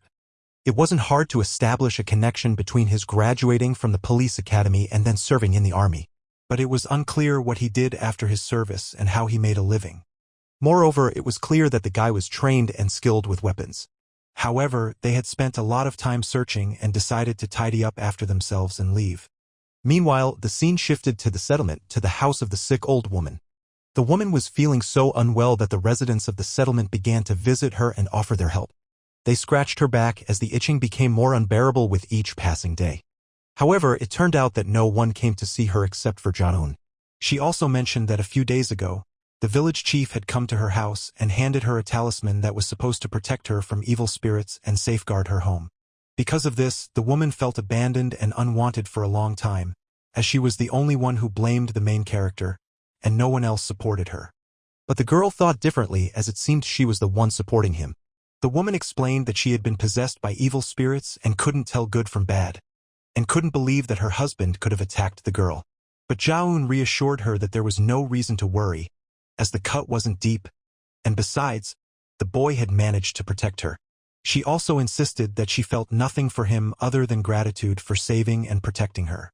However, she couldn't convince the grandmother, who believed that he might be interested in her and even liked her. Yet the girl smiled and continued to deny any connection with him. Suddenly, she took the girl by the hand. She didn't really know what had happened to her husband or if he was even alive, but every time she saw the main character, she felt a strange sensation she couldn't describe. She asked if Jaun really thought he was a good person and if there was anything strange about him. But the girl had never had such suspicions, except that he had recently tried to ask her about the sacred tree. He was just curious about why and who had cut it down. But seeing the grandmother getting anxious, she mentioned that she had kept everything a secret, as it could turn against the entire settlement. However, the woman didn't understand how this related to the settlement and why everyone should suffer for what one person had done. Suddenly, she speculated that the main character might be related to Jiangja. The girl began to worry about having told the grandmother anything and begged her not to reveal it and not to say anything to anyone. The old woman promised that their secret would remain just that, a secret. Meanwhile, in one of the city apartments, someone was taking the elevator up. It turned out to be the same girl who had appeared at the police station the day before, talking about her parents and a possible murderer. She was returning home after classes. But suddenly, she noticed a strange man who was watching her intently. This frightened her greatly, especially when he stood up and headed straight for her. He said that she was the one in that photo and began to approach quickly. But the girl, scared by his behavior, tried to get inside her house. In her panic, she couldn't enter the code for the front door correctly. And when the man got closer, she completely stopped breathing. Suddenly, she screamed and begged him to leave her alone. But the man, who turned out to be a loser from the settlement, tried to convince her that he was a good friend of her parents. He also replied that he couldn't reach them and asked where they were at that moment. The girl began to say that it was her uncle's house and was shocked that her parents' friend knew nothing about their death. But he insisted that he had come for work, and it was very important, so he absolutely needed to get in touch with them. However, the girl didn't respond and, with horror on her face, couldn't move. She recalled her testimony at the station and how her father's car had gone missing, and how the detective was surprised when he heard that it had been stolen and the murderer could have driven away in it. She also remembered how she had cried so much and couldn't calm down. All those terrifying events replayed in her mind, and everything flooded back to her, with her parents' death being a turning point. She also recalled the detective's warning that someone might try to find her parents, and in that case she shouldn't say anything, especially that she was their daughter. She couldn't understand why that was necessary. But the police insisted it would be better for everyone, and if someone came, she should call them immediately. To that end, the detective handed her a business card with his number and was ready to come at any moment. So the girl replied that she didn't know anything. However, out of sheer fear and stress, she began to scream to try to draw attention to herself. This infuriated the man, who accused her of lying and continued to bombard her with questions about her parents. He even grabbed her by the shoulders, but she kept insisting that she didn't know anything. Then Dale began to plead, saying it was a matter of life and death.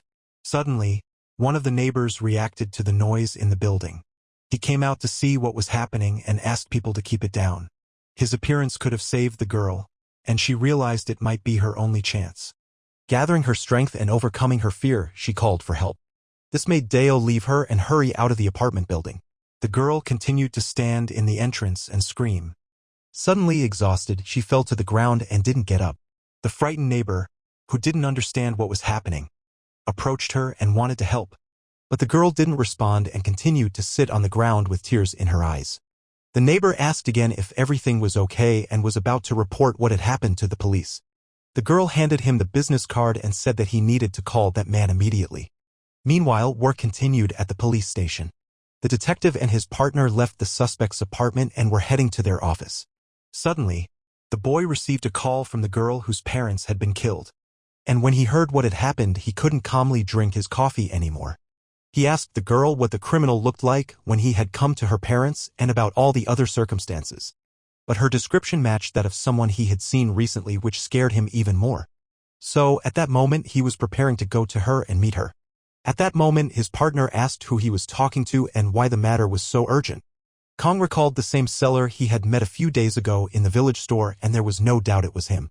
After a while, the girl met with the police officer, but not at the crime scene in the building's entrance, but at the playground, as she was afraid the criminal might return. What had happened had frightened her greatly, as she hadn't expected anyone to come to her home. Moreover, the thief didn't even know about her parents' death and wanted to talk about some work and meet with them. The girl didn't understand what was happening and what that mysterious man really wanted. The detective calmed her down and explained that it could only be a supposition. He also asked her about her parents' other car. After all, it wasn't registered, which could raise certain doubts. Perhaps the vehicle could have been used for something bad. But the police were looking into that, and there was no clear answer to that question. But most likely it involved some illegal activities, and that still needed to be clarified.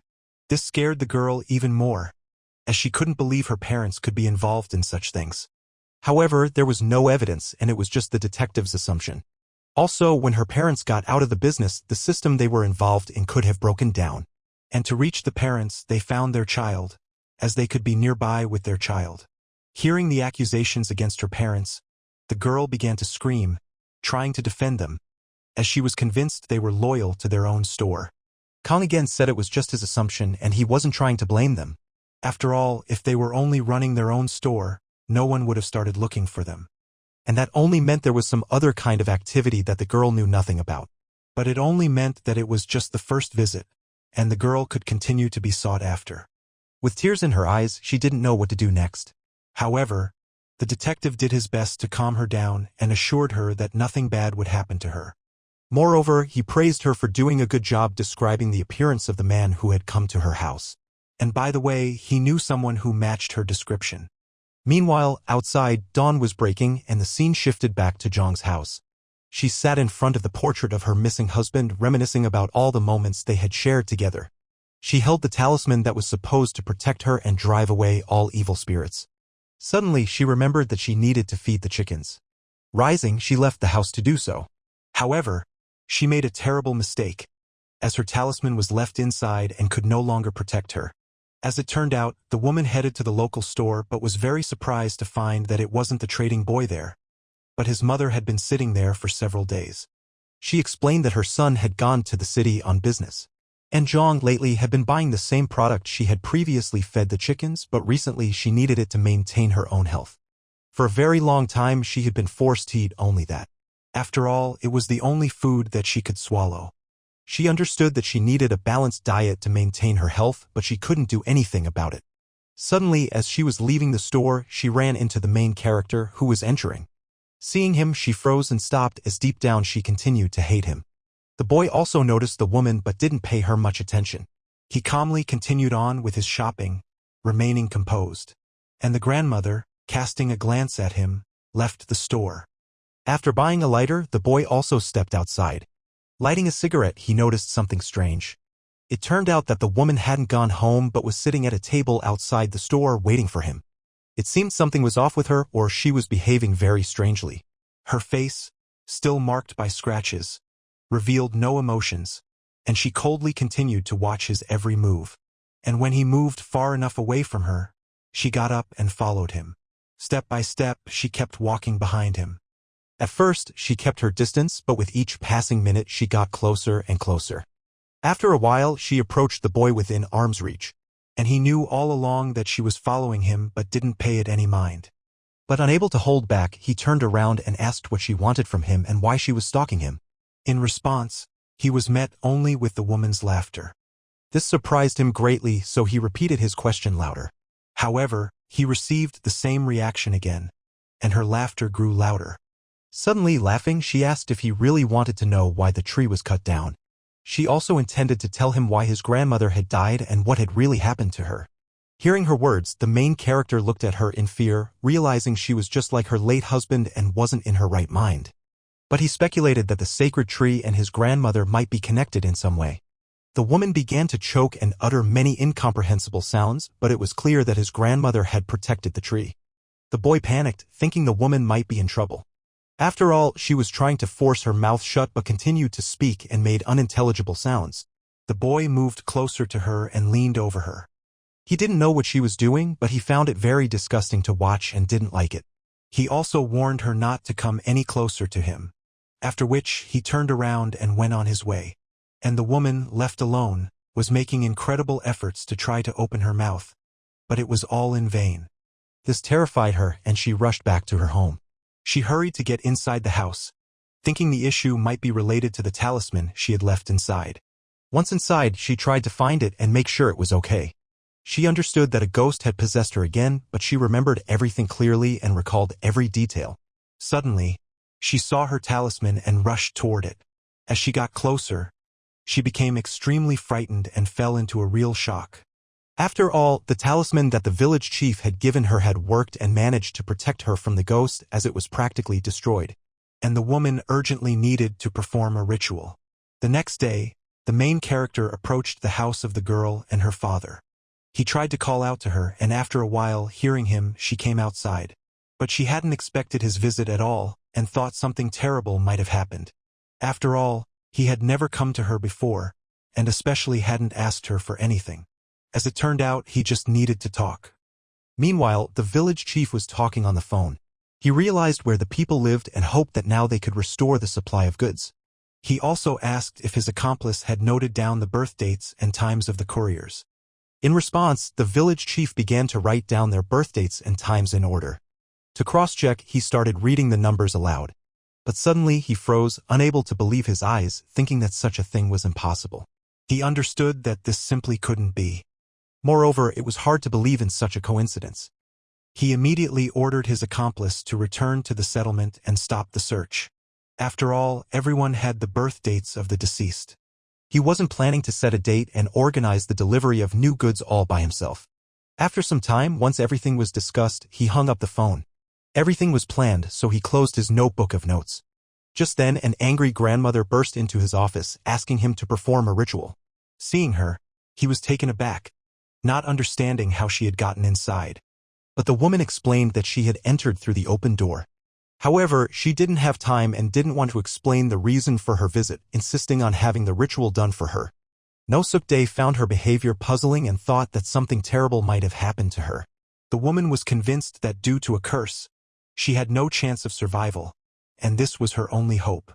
Suddenly, he informed her that the curse had been sent by the gods themselves, and as an ordinary person, he was powerless to change anything. But the woman kept insisting and began to scream as she desperately didn't want to die. Still, the village chief agreed, stating that there was only one condition to stop her suffering. For that, she needed to renounce her loyalty to her mother. Hearing this, the woman cried out for milk, as it was an incredibly difficult choice for her, because her entire life, she and her husband had opened themselves to their mother's will. and she couldn't believe that she needed to do anything more, that all of that wasn't enough. But every time the chief performed a ritual, he had to risk his own life. He explained once more that the woman had to give up absolutely everything in exchange for her own life. Not ready for such a heavy choice, she began to cry. Everything she had accomplished in her life, in one moment she would have to lose for the right to live. Realizing she had no choice, in anger she shouted for her mother to look at everything she had and that she was ready to perform the ritual. But her behavior displeased the chief, and he considered it a true act of blasphemy. However, the woman was now firmly convinced that she was ready to sacrifice everything she had for the ritual and to save her life. Therefore, to begin the ritual, they needed to call the president of the pack. After that, they could schedule a meeting and try to fix the situation. They were once again transported to Ja-eun's house, where the main character insisted on talking to the girl. The conversation was too serious, so he didn't want anyone to overhear them. They decided to take a walk down a small alley in their village. The girl asked how the main character was getting along with the neighbors and other villagers and if he had managed to find common ground with them. But the boy didn't respond and just kept walking. When they reached a bench, he suggested she sit down and rest for a bit. For a while, they sat in silence and neither dared to start the conversation first. The boy looked at the girl suspiciously, while she couldn't find the words to respond. However, gathering her strength, she asked what was wrong and why he was looking at her like that. And he began to talk again about the sacred tree and how the girl had behaved the day before. Even then, she denied everything and didn't want to answer his question. The main character didn't know why the girl was hiding this from him, but he was sure it had something to do with his grandmother.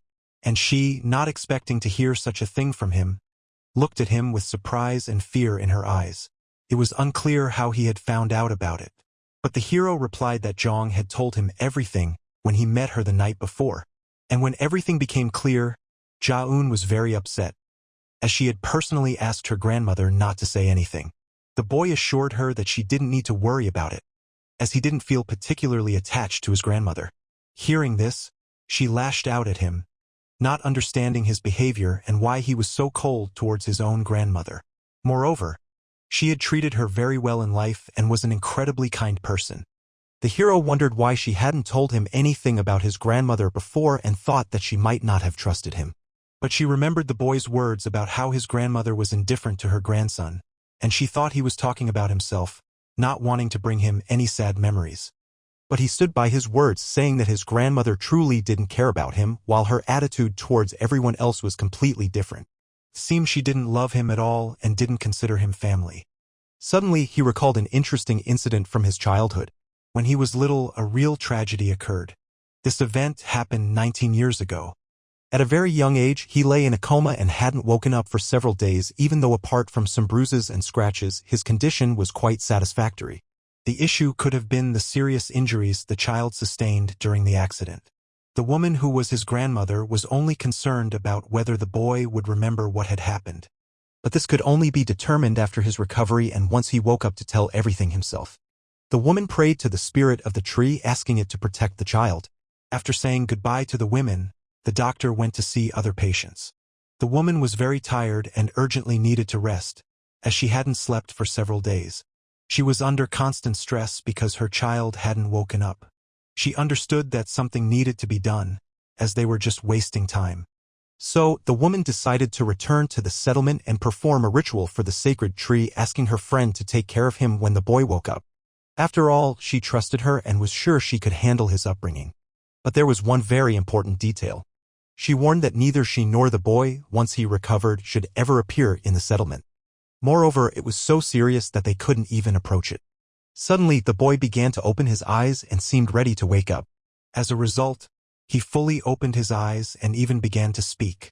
Furthermore, he recognized the woman standing in front of him but didn't know where he was. At that moment, she asked if he remembered what had happened to him.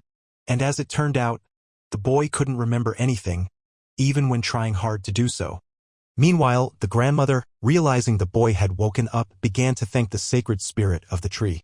As it turned out, his parents were absent, as the woman informed they had gone on a business trip to another city. And while they were away, she was supposed to take care of him and promised that his parents would return soon. But the boy expressed a desire to stay with his grandmother, as he felt very good with her. Suddenly, the woman began to scream at the boy, accusing him of killing his own parents. She was about to leave and didn't want to look at the little one anymore. After all, she had had enough that he had simply woken up. Watching his grandmother walk away, leaving him alone in the hospital, he couldn't hold back his tears, and this forever remained in his memory. Her face, full of hatred, was his last memory of his grandmother, and at that moment he was convinced that his parents had indeed gone somewhere and would return soon. At that moment, the girl understood why he hadn't come to her funeral. As the boy had assured, there were other reasons for that. After sharing his own story, he turned to the girl, asking her to tell him everything about his grandmother and the sacred tree. After all, he had never shared stories about himself before and wanted the girl to tell him everything as well. But fear was evident in her eyes, and she was very nervous. On one hand, she knew it was very important to him, but on the other, she couldn't take the risk. Still, the girl understood that she had no choice but to tell him after what the main character had done, and she had no idea where to start. In fact, she had no memories at all before she came to the settlement. And for someone like her, the main character's grandmother had become a savior. Her first memory was 4 years ago in the house of the main character's grandmother. Upon waking up, she didn't understand where she was and immediately saw the old grandmother in front of her. Next to her lay a man whose head was bandaged from a terrible injury. The woman had brought them home after an accident had occurred as they entered the settlement. Despite the girl managing to come to her senses, she understood nothing, and her head hurt terribly. That day she also met Sayako, who helped carry them to the house. The girl realized that something terrible could have happened to her, and she thanked the people who had saved her and brought her to a safe place. Sayako seemed very strange to her that day as he kept staring at her without looking away. He had completed his task and was about to leave the grandmother's house. After all, his job was to deliver the injured to the house and ensure they were okay. The girl had scratches and bruises, which the grandmother treated, and she was ready to take the girl to the hospital if her condition worsened. Thanking her, the girl couldn't understand anything and remembered absolutely nothing. The situation that had happened to her seemed very strange. Also strange was the fact that a man who had also been in the accident and sustained injuries lay next to her, yet she remembered nothing about him. But his condition was much worse, and he had not come to his senses for a very long time. The grandmother explained that when she found her, the injured man had been carrying the girl on his back and suddenly fell to the ground, which could mean he was a good acquaintance of hers, as he had carried her quite a distance. He had managed to reach the settlement, which was simply incredible. Alarmed by the girl's condition, the grandmother asked if she remembered her own name and any details about herself. But the girl, confused, didn't know what to do and couldn't respond or remember anything. She didn't even remember how old she was, her own name, or anything about her life at all. The situation she found herself in was terrifying, and out of fear, she began to cry. But there was hope that the man might know her and remember everything, so they could ask him after he woke up. The grandmother tried to calm her down and inquired about her health.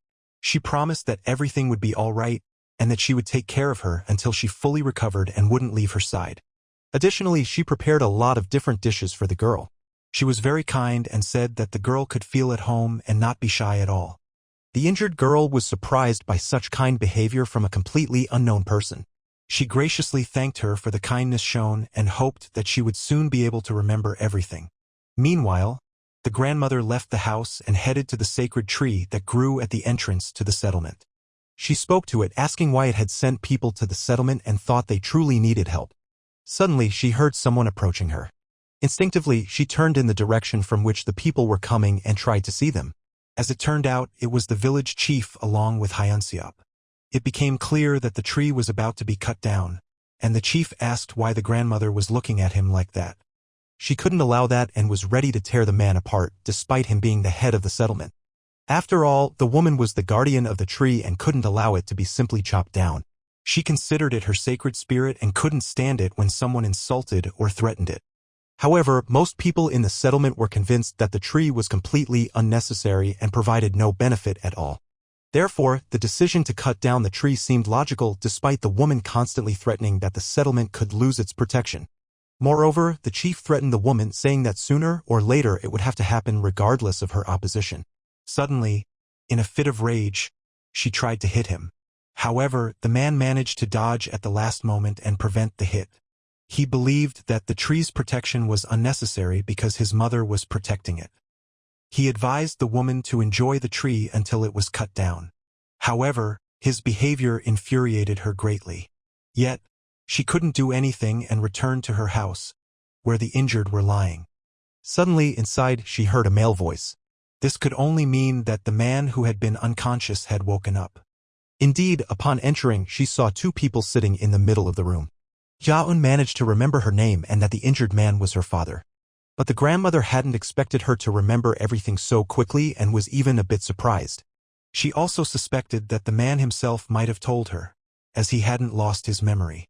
And he repeated his own name, his age, and the same about his daughter. As it turned out, he truly remembered everything, and unlike his daughter, he was doing fine. But it seemed the woman was very upset, and to hide her emotions, she covered her face with her hands. She couldn't believe that soon the sacred tree she had protected for so many years was going to be cut down. Meanwhile, the events shifted back to the police station. As it turned out, the grandmother had contacted the police along with her injured person to find additional information about them. But this was impossible as the name and age were not enough. More information was needed. Moreover, the people had not registered fingerprints. So what the woman wanted to do was actually impossible. After all, to find information, they needed a registration number, a residence number, and a lot of other details, but none of that was available. Suddenly, the grandmother turned to the man and asked if he remembered his own registration number. But he didn't respond at all. He just repeated the same thing about himself and his daughter. So, the situation seemed hopeless. Moreover, there were no applications that could relate to the man and his daughter by name or age, and there was no way to identify them. But another problem arose. It was unclear what to do with the affected people. The man also thought there might have been a technical issue with the fingerprints. So he decided to check his own to make sure everything was working. But his fingerprints were fine and they managed to find some information based on them. The police officer became very anxious because, as he reported, there was little hope of finding information about the people. Hearing this, the woman let out a heavy sigh.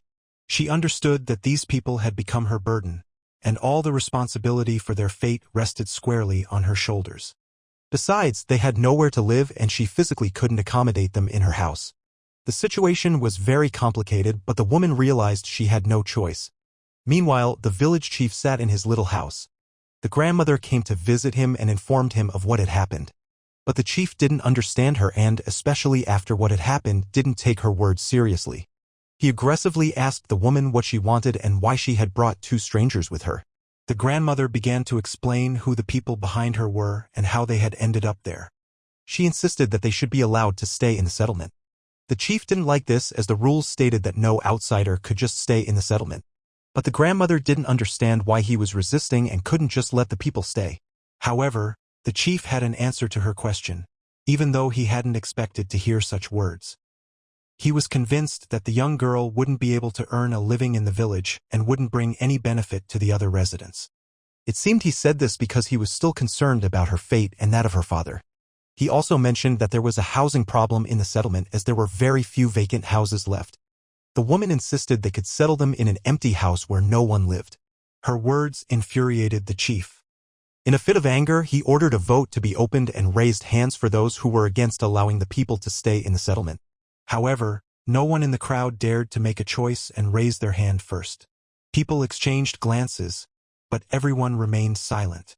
Suddenly, Deo raised his hand and made his choice, as he had been looking at the girl for a long time and seemed to feel sorry for her. His decision drew a lot of attention to him. Suddenly, Hyeonseop slapped him hard for daring to cast his vote. After all, one vote meant that the people now had the right to stay in the settlement. But the grandmother wasn't going to tolerate such nonsense, as they didn't need the majority's votes to settle people in her own house. Also, the purpose of the gathering was to inform everyone else that new people were to live in the settlement now. Rising, she planned to leave with the people and show them their new home. From that day on, they were to become part of the community and live by all its rules and laws. The girl, satisfied with this decision, along with her father, headed to their new home. Deo couldn't stop thinking about the girl and even felt a bit embarrassed. It seemed he liked her. When the people left with the grandmother, the chief made a shocking announcement. He ordered all the men in the settlement that the very same day, the sacred tree was to be cut down. After a while, it began to get dark in the settlement and the woman gathered to show the man and his daughter their new home. It was ordinary and nothing special, but the girl was thrilled with their new house. She kept thanking the woman, which made her smile back at them warmly. Jaeun was touched by the grandmother's behavior. as she was very kind and even dared to stand up for them in front of all the villagers. However, the girl understood that they could never find out where they had come from and who they were in the past. Unable to hold back her tears, she threw herself into the woman's arms, and the woman, in turn, tried to comfort her. The woman was convinced that what was happening was not just a coincidence, and that the girl might have been sent by spirits to accomplish good deeds. Moreover, she wanted nothing in return for her kindness, and said they could simply enjoy their new life in this new place. Meanwhile, nearby, they heard someone quickly approaching their house. After that, the gates to the yard swung open. Minsu rushed in, running so fast that he couldn't say a word.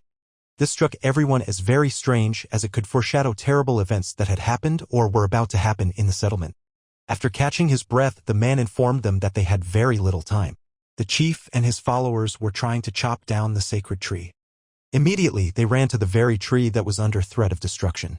Without stopping, the woman tried to save the sacred plant that had protected her for many years. It was a true spiritual friend to her and the most important thing in her life. Suddenly, she froze in place as she witnessed a real fight. Sayako grabbed Deo by the neck and tried to choke him in front of the entire village. He wouldn't let go, and it was unclear how it would all end. Suddenly, with wild strength and fury, he threw him back. Landing, the boy screamed in pain and couldn't get back on his feet for a while. He even needed help, and the chief, who was also a witness to the fight, couldn't utter a word.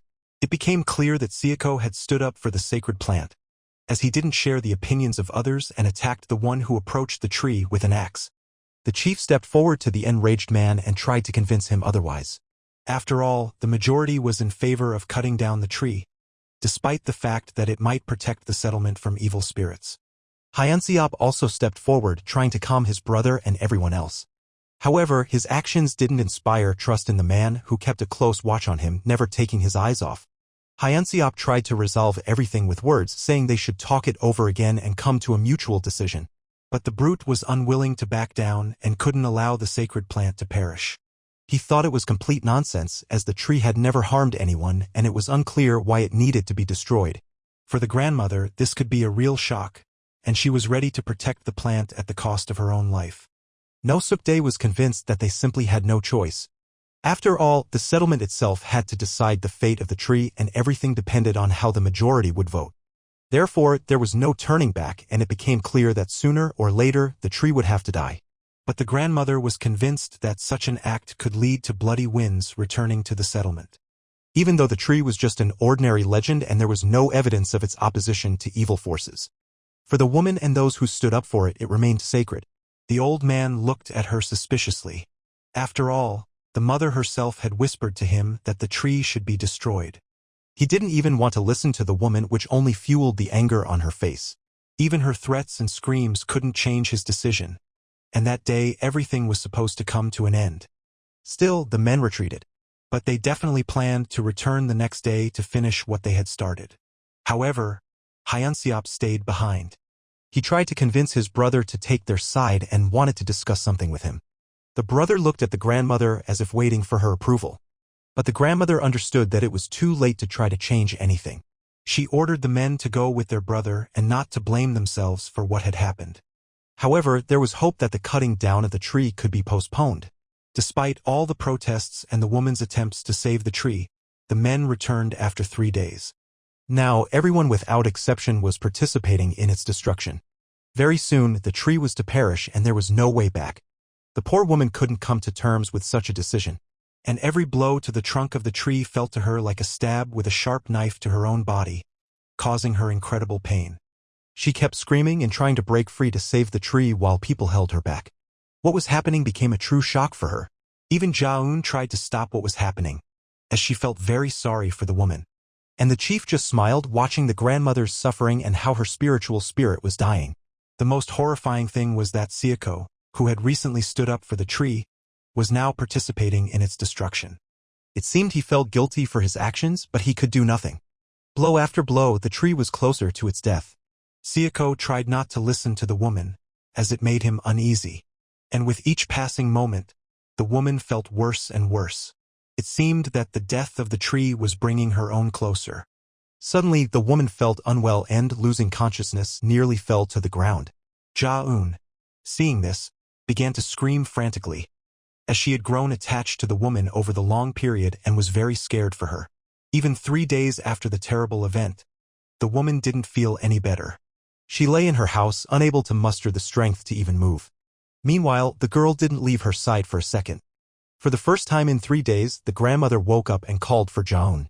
The girl, in turn, was overjoyed with tears in her eyes that she had finally come to her senses and even spoke to her. Suddenly, the grandmother, putting in incredible effort, tried to get out of bed. Seeing this, Jaun tried to stop her, but the grandmother kept talking about the sacred tree and how they had to protect it.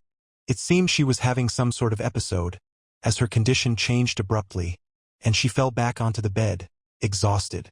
She tried to say something, but from her words it was only clear that she was talking about the sacred tree and that they were obligated to protect it. The grandmother also asked how long she had been in that state. Jaun understood that her words could make things worse. But she couldn't lie to her, so she told her everything as it was, that the grandmother had only woken up 2 days later.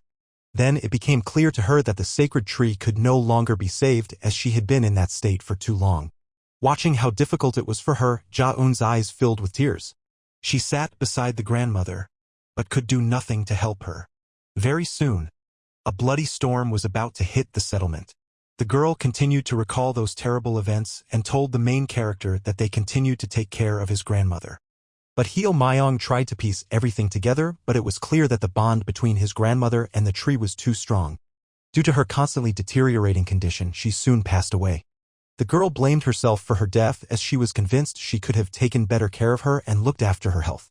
But the main character was convinced that there was little she could do and that she couldn't change anything. Suddenly, the girl, through her tears, recalled the last words of his grandmother. However, the boy didn't want to hear them at all.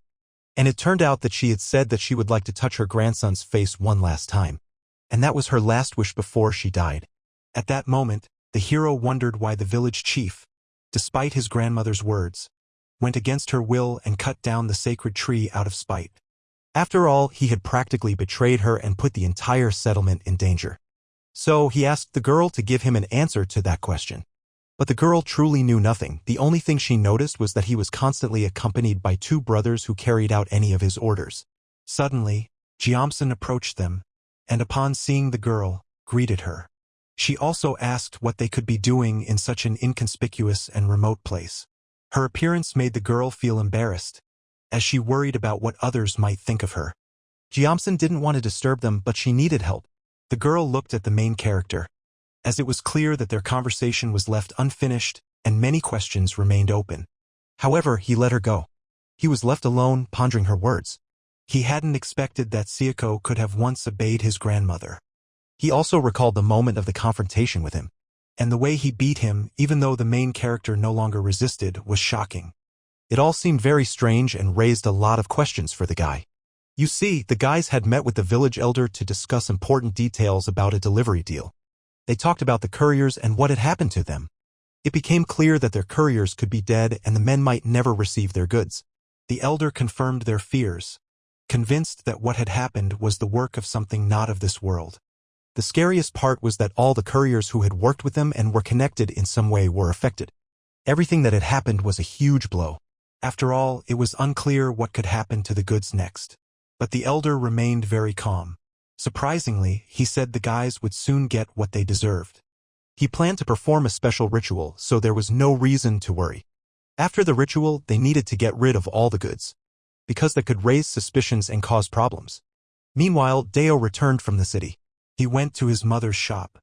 She asked why he was back so late, especially since he looked exhausted.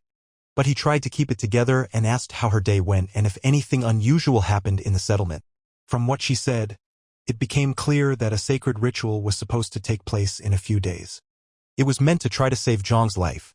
After all, the entire settlement knew she was suffering from evil spirits that had possessed her and were controlling her mind and actions.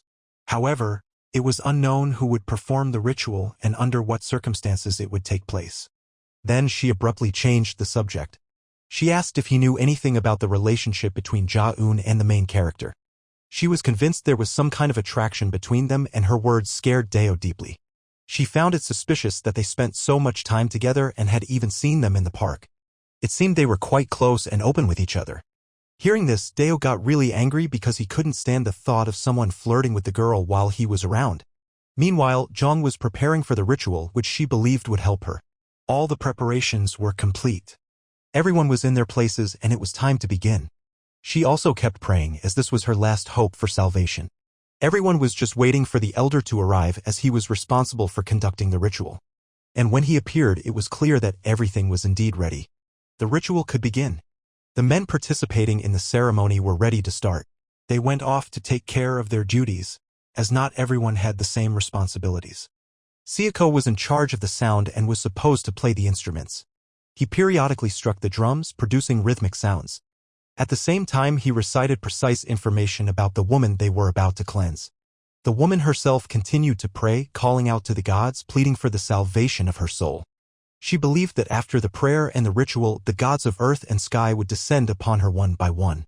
84,000 gods and 36,000 spirits were supposed to take residence in her home.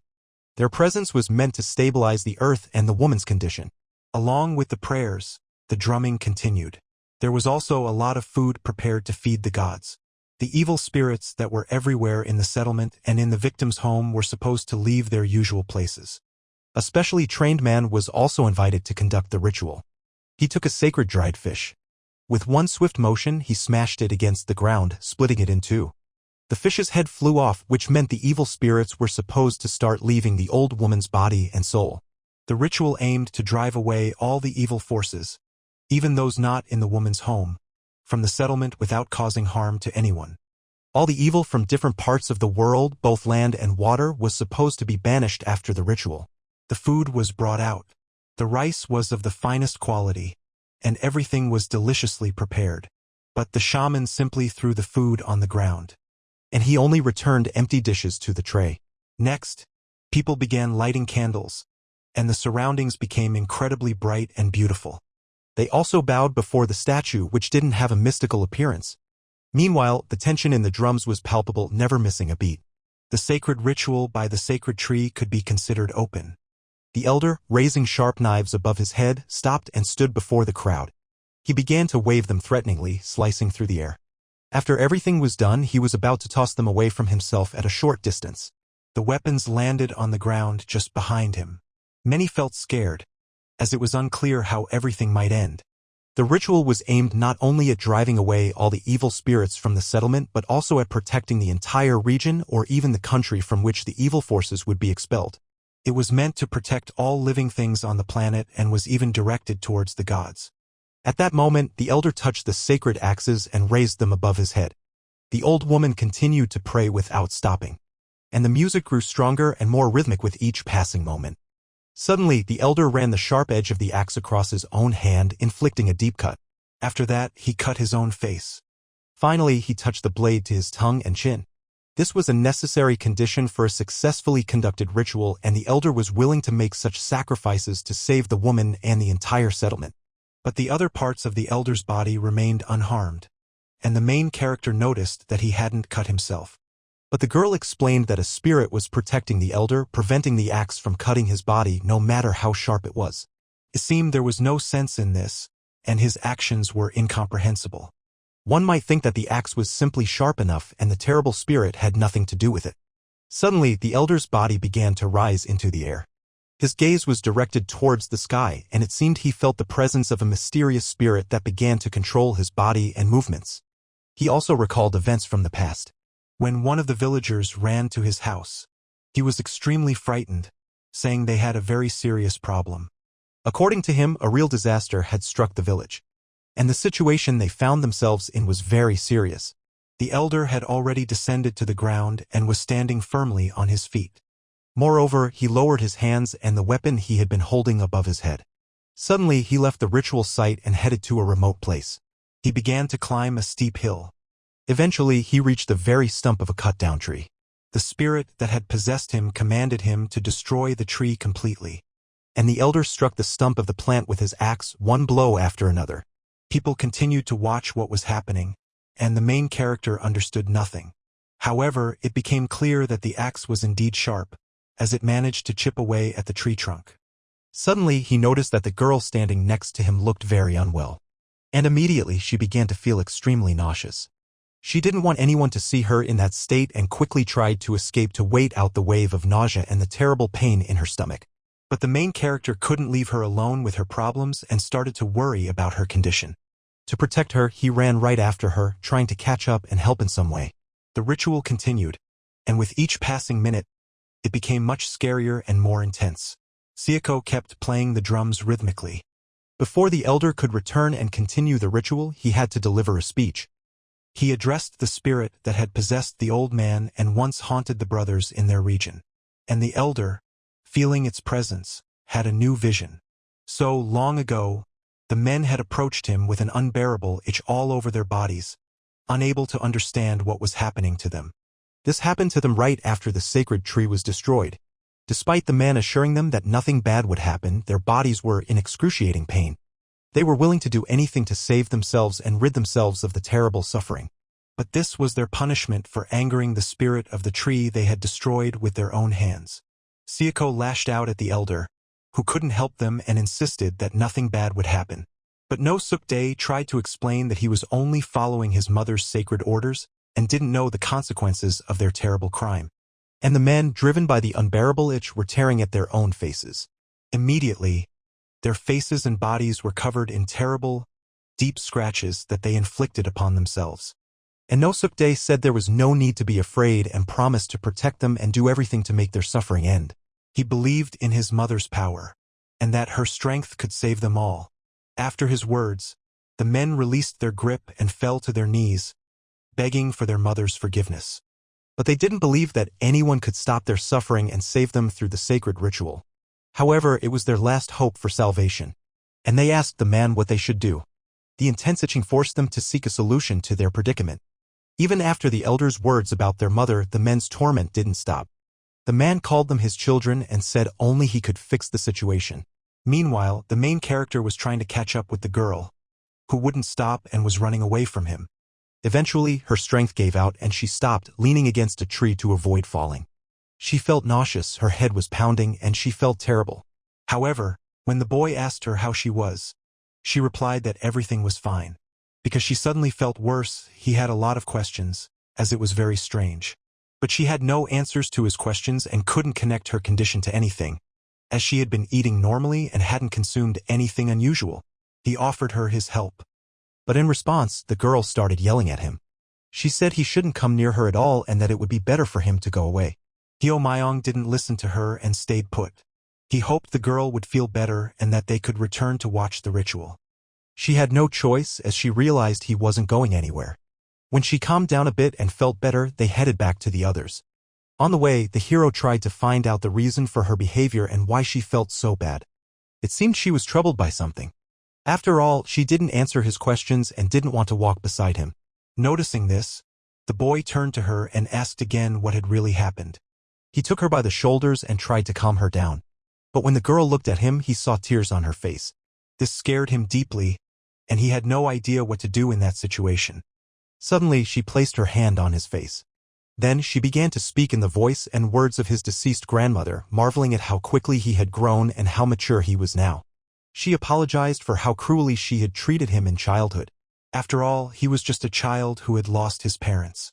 Hearing her words, unexpectedly, the boy slapped the girl. He was furious and said she really knew nothing and couldn't even imagine how he felt at that moment. After that, he grabbed her face. The boy hadn't shared his past with her, so she wouldn't treat him that way, and he advised her to stop and never say such things to him again. But that didn't help, and the spirit of the grandmother continued to sit inside the girl's body, speaking for her. She insisted that he should forget about his parents and never mention them again. Suddenly, the girl felt very unwell and begged the guy to let her go. Just then, she lost consciousness and started to fall. He managed to catch her, and she ended up in his arms while he, confused about what was happening, tried to make sense of it all. Everything that had happened in the settlement recently seemed very strange and illogical. He was constantly plagued by heavy doubts and even began to question his own sanity. Meanwhile, a black car was approaching the settlement. It was a detective trying to track down the very suspect the girl had described. Moreover, he wasn't entirely sure he had accurately described the man and worried he might have made mistakes in his assumptions. Suddenly, someone called him on his phone. It was his partner from the precinct. He was aware that the man had gone to search for the suspect in the same town where he had tried to find the victim the day before. The men continued to talk to each other. They shared their suspicions about the situation they found themselves in and hoped to wrap things up soon and find those responsible. Additionally, Song Hyun-ho knew that the settlement was quite strange, as he had recently been there himself. The villagers looked at him oddly and kept talking about ghosts. And the grandmother who had called the police accused the boy that Kong was looking for of her husband's death and several other crimes. Moreover, she claimed that the man had told her so himself, and he had been missing for a long time. This news shocked Kong so much that he shouted in disbelief into the phone. The place he was heading to gave him chills, as everyone there had been acting very strangely. Suddenly, he noticed a suspicious car tailing him. The mysterious vehicle wouldn't back off and continued to pursue him. Inside was a man named Woo Ju who was talking to his uncle Young Sam. It turned out that a ritual was taking place in the settlement, involving the village chief and the entire population. It was also known that this happened regularly, so nothing unusual was going on in the settlement. Woo Ju just wanted to warn that he was heading toward the settlement at that very moment. He estimated he would arrive at the village in about half an hour. Suddenly, he shouted into the phone to Young Sam. He asked if everything was okay with Good. To reassure himself, he promised he would meet with him very soon. So, he sped up even more, eager to reach his uncle. Meanwhile, the ritual continued, and the chief kept reciting prayers. He ordered the men to make more space for him, and he assured the woman that everything would be fine and she shouldn't worry. Suddenly, the men brought in a person completely wrapped in a blanket. They were chanting some prayer in an incomprehensible language. Next, they seated her next to the woman and were about to cover her with the blanket as well. The chief walked around her with magical and sacred items in hand. Zhang was ready for what was about to happen next. After Zhang's head was covered with the blanket, she began to smile wickedly. After that, the people in the blankets needed to be lined up next to each other. Zhang was tightly bound so she couldn't move and ruin everything. Sayako started playing the drums again, hitting them even harder. The ritual continued. The climax was approaching, and the chief moved closer to the bound people. Suddenly, the man began to experience the same thing as before. He started to feel a tremendous energy coursing through his body. Moreover, the men also donned sacred blankets. The chief blessed them with his drum. After that, the bodies of the people under the blankets began to tremble. The old man rose into the air, as some incomprehensible force took control of his body. He raised his hands above all the people, holding his own head high. However, this drained a lot of his life force and soon he grew tired and began to descend back to the ground. But this was just the beginning, as the spirit was supposed to do its work through the old man's hands. Everything was leading to the point where the spirit would soon have to choose between life and death in favor of Zhang. And this choice was to be made through the hands of the chief, into whose body it had entered. Suddenly, the chief descended to the ground. He approached the people sitting in front of him and stopped. Leaning over the woman, he noticed how terrified she was. She was trembling and couldn't pull herself together. So, he hurried to comfort her, calling her his child. It seemed as if his mother's spirit had possessed him and was guiding him. All the pain and suffering of the woman were supposed to vanish that very day. She had the chance to heal and rid herself of her terrible illness. Meanwhile, the main character carried the girl to a safe place. He sat next to her, waiting for her to wake up and come to her senses. Suddenly, she opened her eyes and took a long time to realize where she was. Startled by the guy's voice behind her, she tried to get to her feet. She began to scream, not knowing what had happened or why she was in such a place, which terrified her greatly. All she remembered was how they were returning. The boy's face only showed anger, which was hard to miss. He thought she was pretending not to know anything. But as it turned out, the girl genuinely remembered nothing. It was also important to find out what she had seen before she lost consciousness and could think for herself. Ja-eun only remembered how they were returning to the ritual. At that moment, the main character pondered more than ever what was really happening in the settlement and whether she could truly be telling him the truth. After that, he got to his feet and was about to turn back to look at the ritual. But she insisted that he tell her everything. The hero didn't want to relive the same experience again. However, she insisted and he had no choice but to start explaining. So, he told her that he had simply found her unconscious and was waiting for her to wake up. However, Ja-eun was frightened, as this was the first time something like this had happened to her, and it had never occurred before. At that moment, the upset boy was about to walk away. Ja-eun didn't want to be left alone and didn't want to go anywhere from that place. She tried to ask him to stay. She was afraid that something like this could happen again. The boy stopped but couldn't immediately respond or fulfill her request. Meanwhile, cars were already approaching the settlement. The people conducting the ritual witnessed someone trying to break into their home. And the detective, seeing people out at such a late hour, couldn't understand what they were all doing outside. Their behavior and what was happening seemed very strange to him. And the villagers, in turn, needed to come up with something and act decisively. But all they could do was watch the car leave with their eyes. This made Kong once again convinced that the settlement was indeed very strange. Suddenly, a man tapped on his window. He wanted to inquire about the reason for the visit and who the stranger in the car was. But in response, Kong simply showed him his police badge. This made the villager noticeably nervous. Noticing that Kong was about to honk the horn, the man managed to stop him. After all, that would ruin the entire ritual in the settlement. Moreover, the detective referred to the ritual as a spirit festival. He began to convince Kong that he shouldn't interfere and disappoint the people who were just enjoying themselves. The detective sighed heavily. The villager said he could park somewhere and then move on foot to avoid disrupting the celebration. Meanwhile, Woo-ju had arrived in the settlement and many people came out to meet him. Kong left his car and prepared to go see what was really happening there. He was astonished that so many people had gathered in the settlement at such a late hour. Moreover, they were performing some kind of ritual that could be illegal. His attention was also drawn to Woo-ju, who was driving behind him. A crowd quickly gathered around him. Meanwhile, the ritual continued, and the chief moved on to the next stage. He stood before the people, raising his head to the sky and reciting a prayer. Additionally, food lay on the ground. They trampled it, symbolizing the death of unclean forces and evil spirits. After that, the food needed to be burned, which the man was doing. Because the ritual was very demanding, the chief quickly began to tire and lose his strength. But one could breathe a sigh of relief as the last part of the ritual could be considered complete.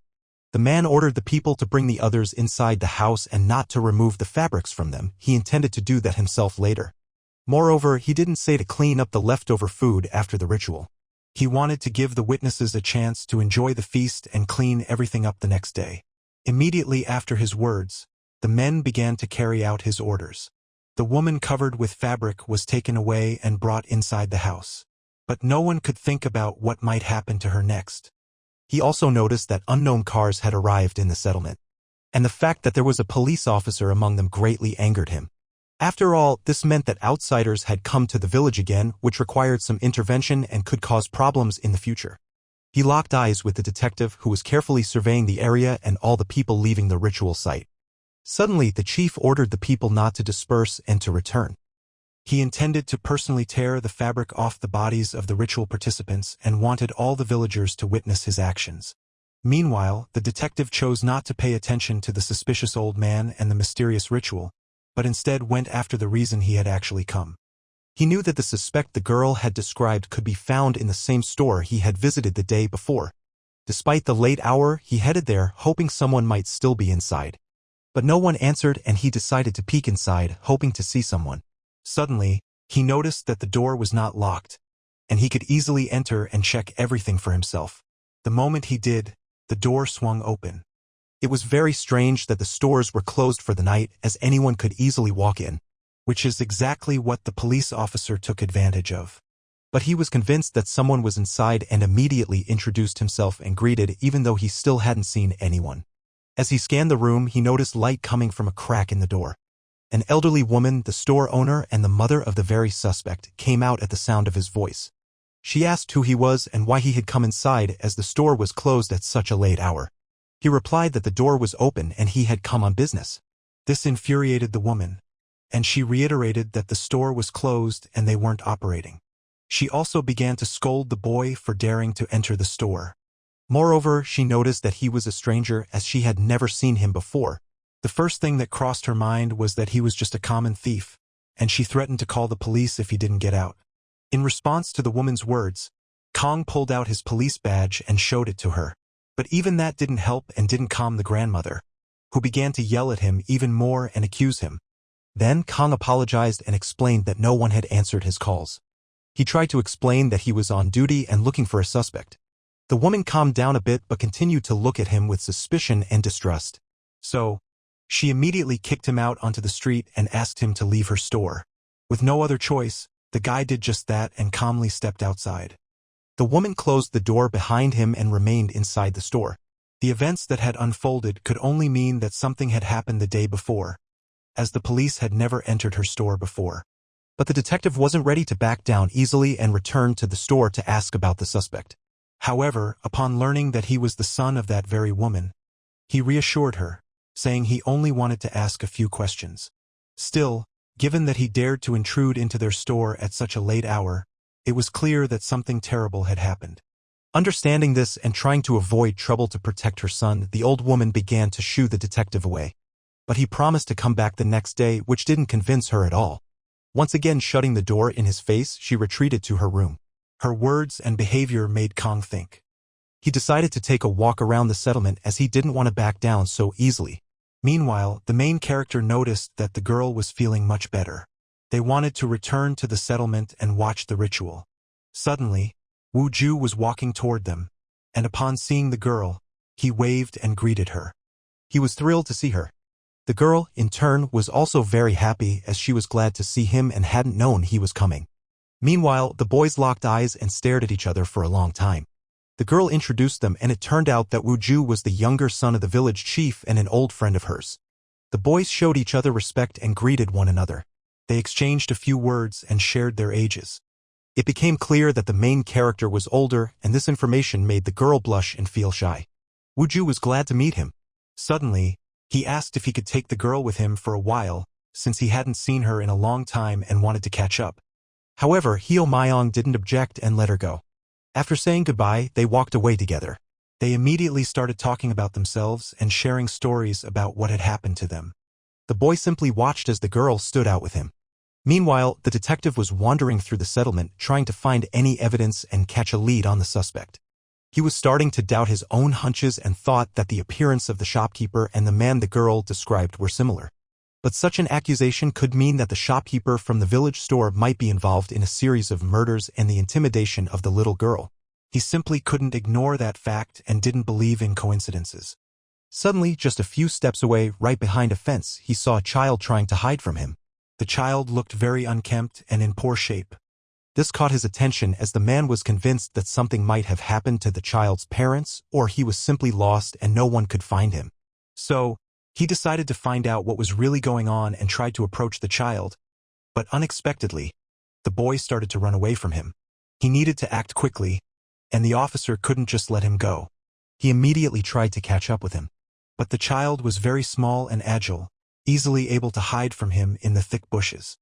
Still, he tried to shout to the boy, assuring him that he could help and wanted to do so. But the little one was nowhere to be found, and even after several minutes of intense searching, he had no luck. Suddenly, he heard rustling in the bushes behind him. Turning around, he saw the boy's leg, who was trying to run away from him again. The boy's behavior seemed very strange to him, as it was unclear what he was actually running from. He tried to chase him again, shouting that he was a police officer and meant him no harm. Meanwhile, the people who participated in the ritual were taken back to their homes and left inside with blankets. Zhang was seated in the middle of her house, right in front of the window. She remained sitting under the blanket and suddenly began to breathe heavily. It seemed like she was starting to suffocate and it was getting hot. Additionally, she was tied up and couldn't turn on the light herself, and truly terrifying and strange things began to happen to her. The woman couldn't explain her feelings and thought that the ritual conducted by the village chief was to blame. For right outside her window, she saw a huge number of ghosts. They were all trying to get inside her house, and this terrified her greatly as she felt completely helpless against them. She also saw a multitude of handprints on the window. The old woman watched in horror as everything unfolded and tried not to scream or resist, knowing that it could make things even worse. She tried to calm herself, telling herself that it would all pass soon. But it seemed that with every second, the ghosts were becoming more aggressive and true chaos was unfolding outside her window. She hoped that this might be the last appearance of the evil spirit, as she believed in the power of the village chief and the strength of the ritual he performed. However, she no longer had any doubts that something was truly wrong. Suddenly, terrifying events began to occur right in her room, as she started to see ghosts inside the house, just inches from her face. Outside, it was deep into the night, and the detective continued his search for the missing child. He was running blindly as he didn't know which direction to search for the child. Moreover, The boy wasn't responding, making his search increasingly difficult, and the child continued to run up the slope of the hill. Finally, the man managed to catch up with him and asked what had made the boy act this way. But the little one, who was hiding behind a tree and didn't dare to come out to the detective, didn't respond. The man again tried to convince him to stop and come with him, as he genuinely wanted to help him and return him to his parents and home. But in response to his words, the child just laughed. The boy started to run away again, forcing the detective to chase after him. What was happening felt very strange and resembled some sort of nonsense or a bad joke. But he had no choice and couldn't risk the child's life, so he ran after him again. Meanwhile, the girl and Wu Ju were so engrossed in conversation that they didn't even notice how far they had gone. But the girl managed to notice something odd in her old friend's behavior.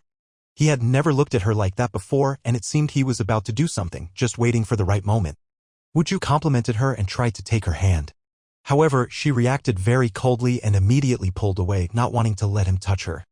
After all, only a few months had passed since their last meeting, as he had left the settlement at the beginning of the school semester and returned for the holidays. But for him, the days without the girl felt incredibly long, and he couldn't wait to see her again. Wu Ju also noticed that the girl had distanced herself from him and was behaving differently. She wasn't trying to get close to him at all, and he thought it might have something to do with Hyo Myung, the guy he had met her with. He also asked how long he had been in the settlement, as he had never heard of him before and had never seen him. From the girl's words, he understood that the boy had appeared quite recently. But even a month spent in the settlement meant that he wasn't just visiting and could indeed stay for a much longer time. Moreover, the boy himself had told the girl that he intended to live in the settlement. Hearing this, Wu Ju could no longer hide his anger and disappointment. After all, he saw how happy Ja-eun was that he was staying. She insisted that he was the only one her age, and it was wonderful because they could be friends and spend a lot of time together. Wu Ju was convinced that the girl's joy was caused by something entirely different. He noticed that the main character might like her, as he was quite handsome, which made her blush. Wu Ju also wanted to meet her father. He hadn't seen him in a long time and missed him. The main character, left alone, tried to understand and unravel the mystery of the ritual being conducted in the settlement. Approaching the place where the sacred tree grew, he noticed the marks from the chief's axe. He also saw a car parked on the road that looked very familiar to him. He remembered that it was the same cop's car that had come the day before, which meant he might return again. But at that moment, it didn't concern him much. He continued to look at the stump and recalled the girl's words about her grandmother. He couldn't believe that she could have been kind to her and even shown humanity and compassion. Also, the last wish of the grandmother before her death wouldn't let him rest. The last thing she wanted was to touch his face. But he quickly dismissed that thought and tried to stop thinking about it, as it immediately brought back those terrifying images from his childhood and how she had left him alone in the hospital. Moreover, in the very small settlement, everything was very complicated and tangled. Suddenly, he heard his grandmother's voice behind him and felt her breath on his neck and arm. It was so quick and unexpected that it made him turn around. However, there was no one behind him at all. What happened scared the main character deeply and made him genuinely anxious, breaking out in a cold sweat. Meanwhile, the detective continued his search for the missing child. He was following the trail that led straight up the hill, trying not to lose it. But he was very tired and realized that his pace wasn't fast enough and he needed to move much quicker. Suddenly, he spotted the boy right in front of him. The boy was just sitting on a rock, smiling at the man, understanding how difficult it was for him. All those events seemed very suspicious, as the man began to think that the boy might be playing a trick on him. And before the little one could run away again, he pulled out his police badge to show him that he wasn't his enemy. He hoped that after this, the boy would understand who he really was and wouldn't run away from him anymore. He assured and believed that he could truly help the child, as he might be lost and possibly didn't know how to get home. But the boy didn't react to his words in any way, and even the police badge didn't change his expression. He sat calmly on the rock while the officer tried to persuade him to return with him to the settlement. Suddenly, an unfamiliar man noticed him and shone a flashlight directly in his face. The bright light forced the police officer to shield his eyes, and he couldn't see who was in front of him. But he introduced himself as being from the police. To confirm his words, he showed his badge and explained that he was trying to catch up with the boy who had run away from him and was moving upward. But the stranger regarded his words with skepticism and asked what he was doing in the settlement so late.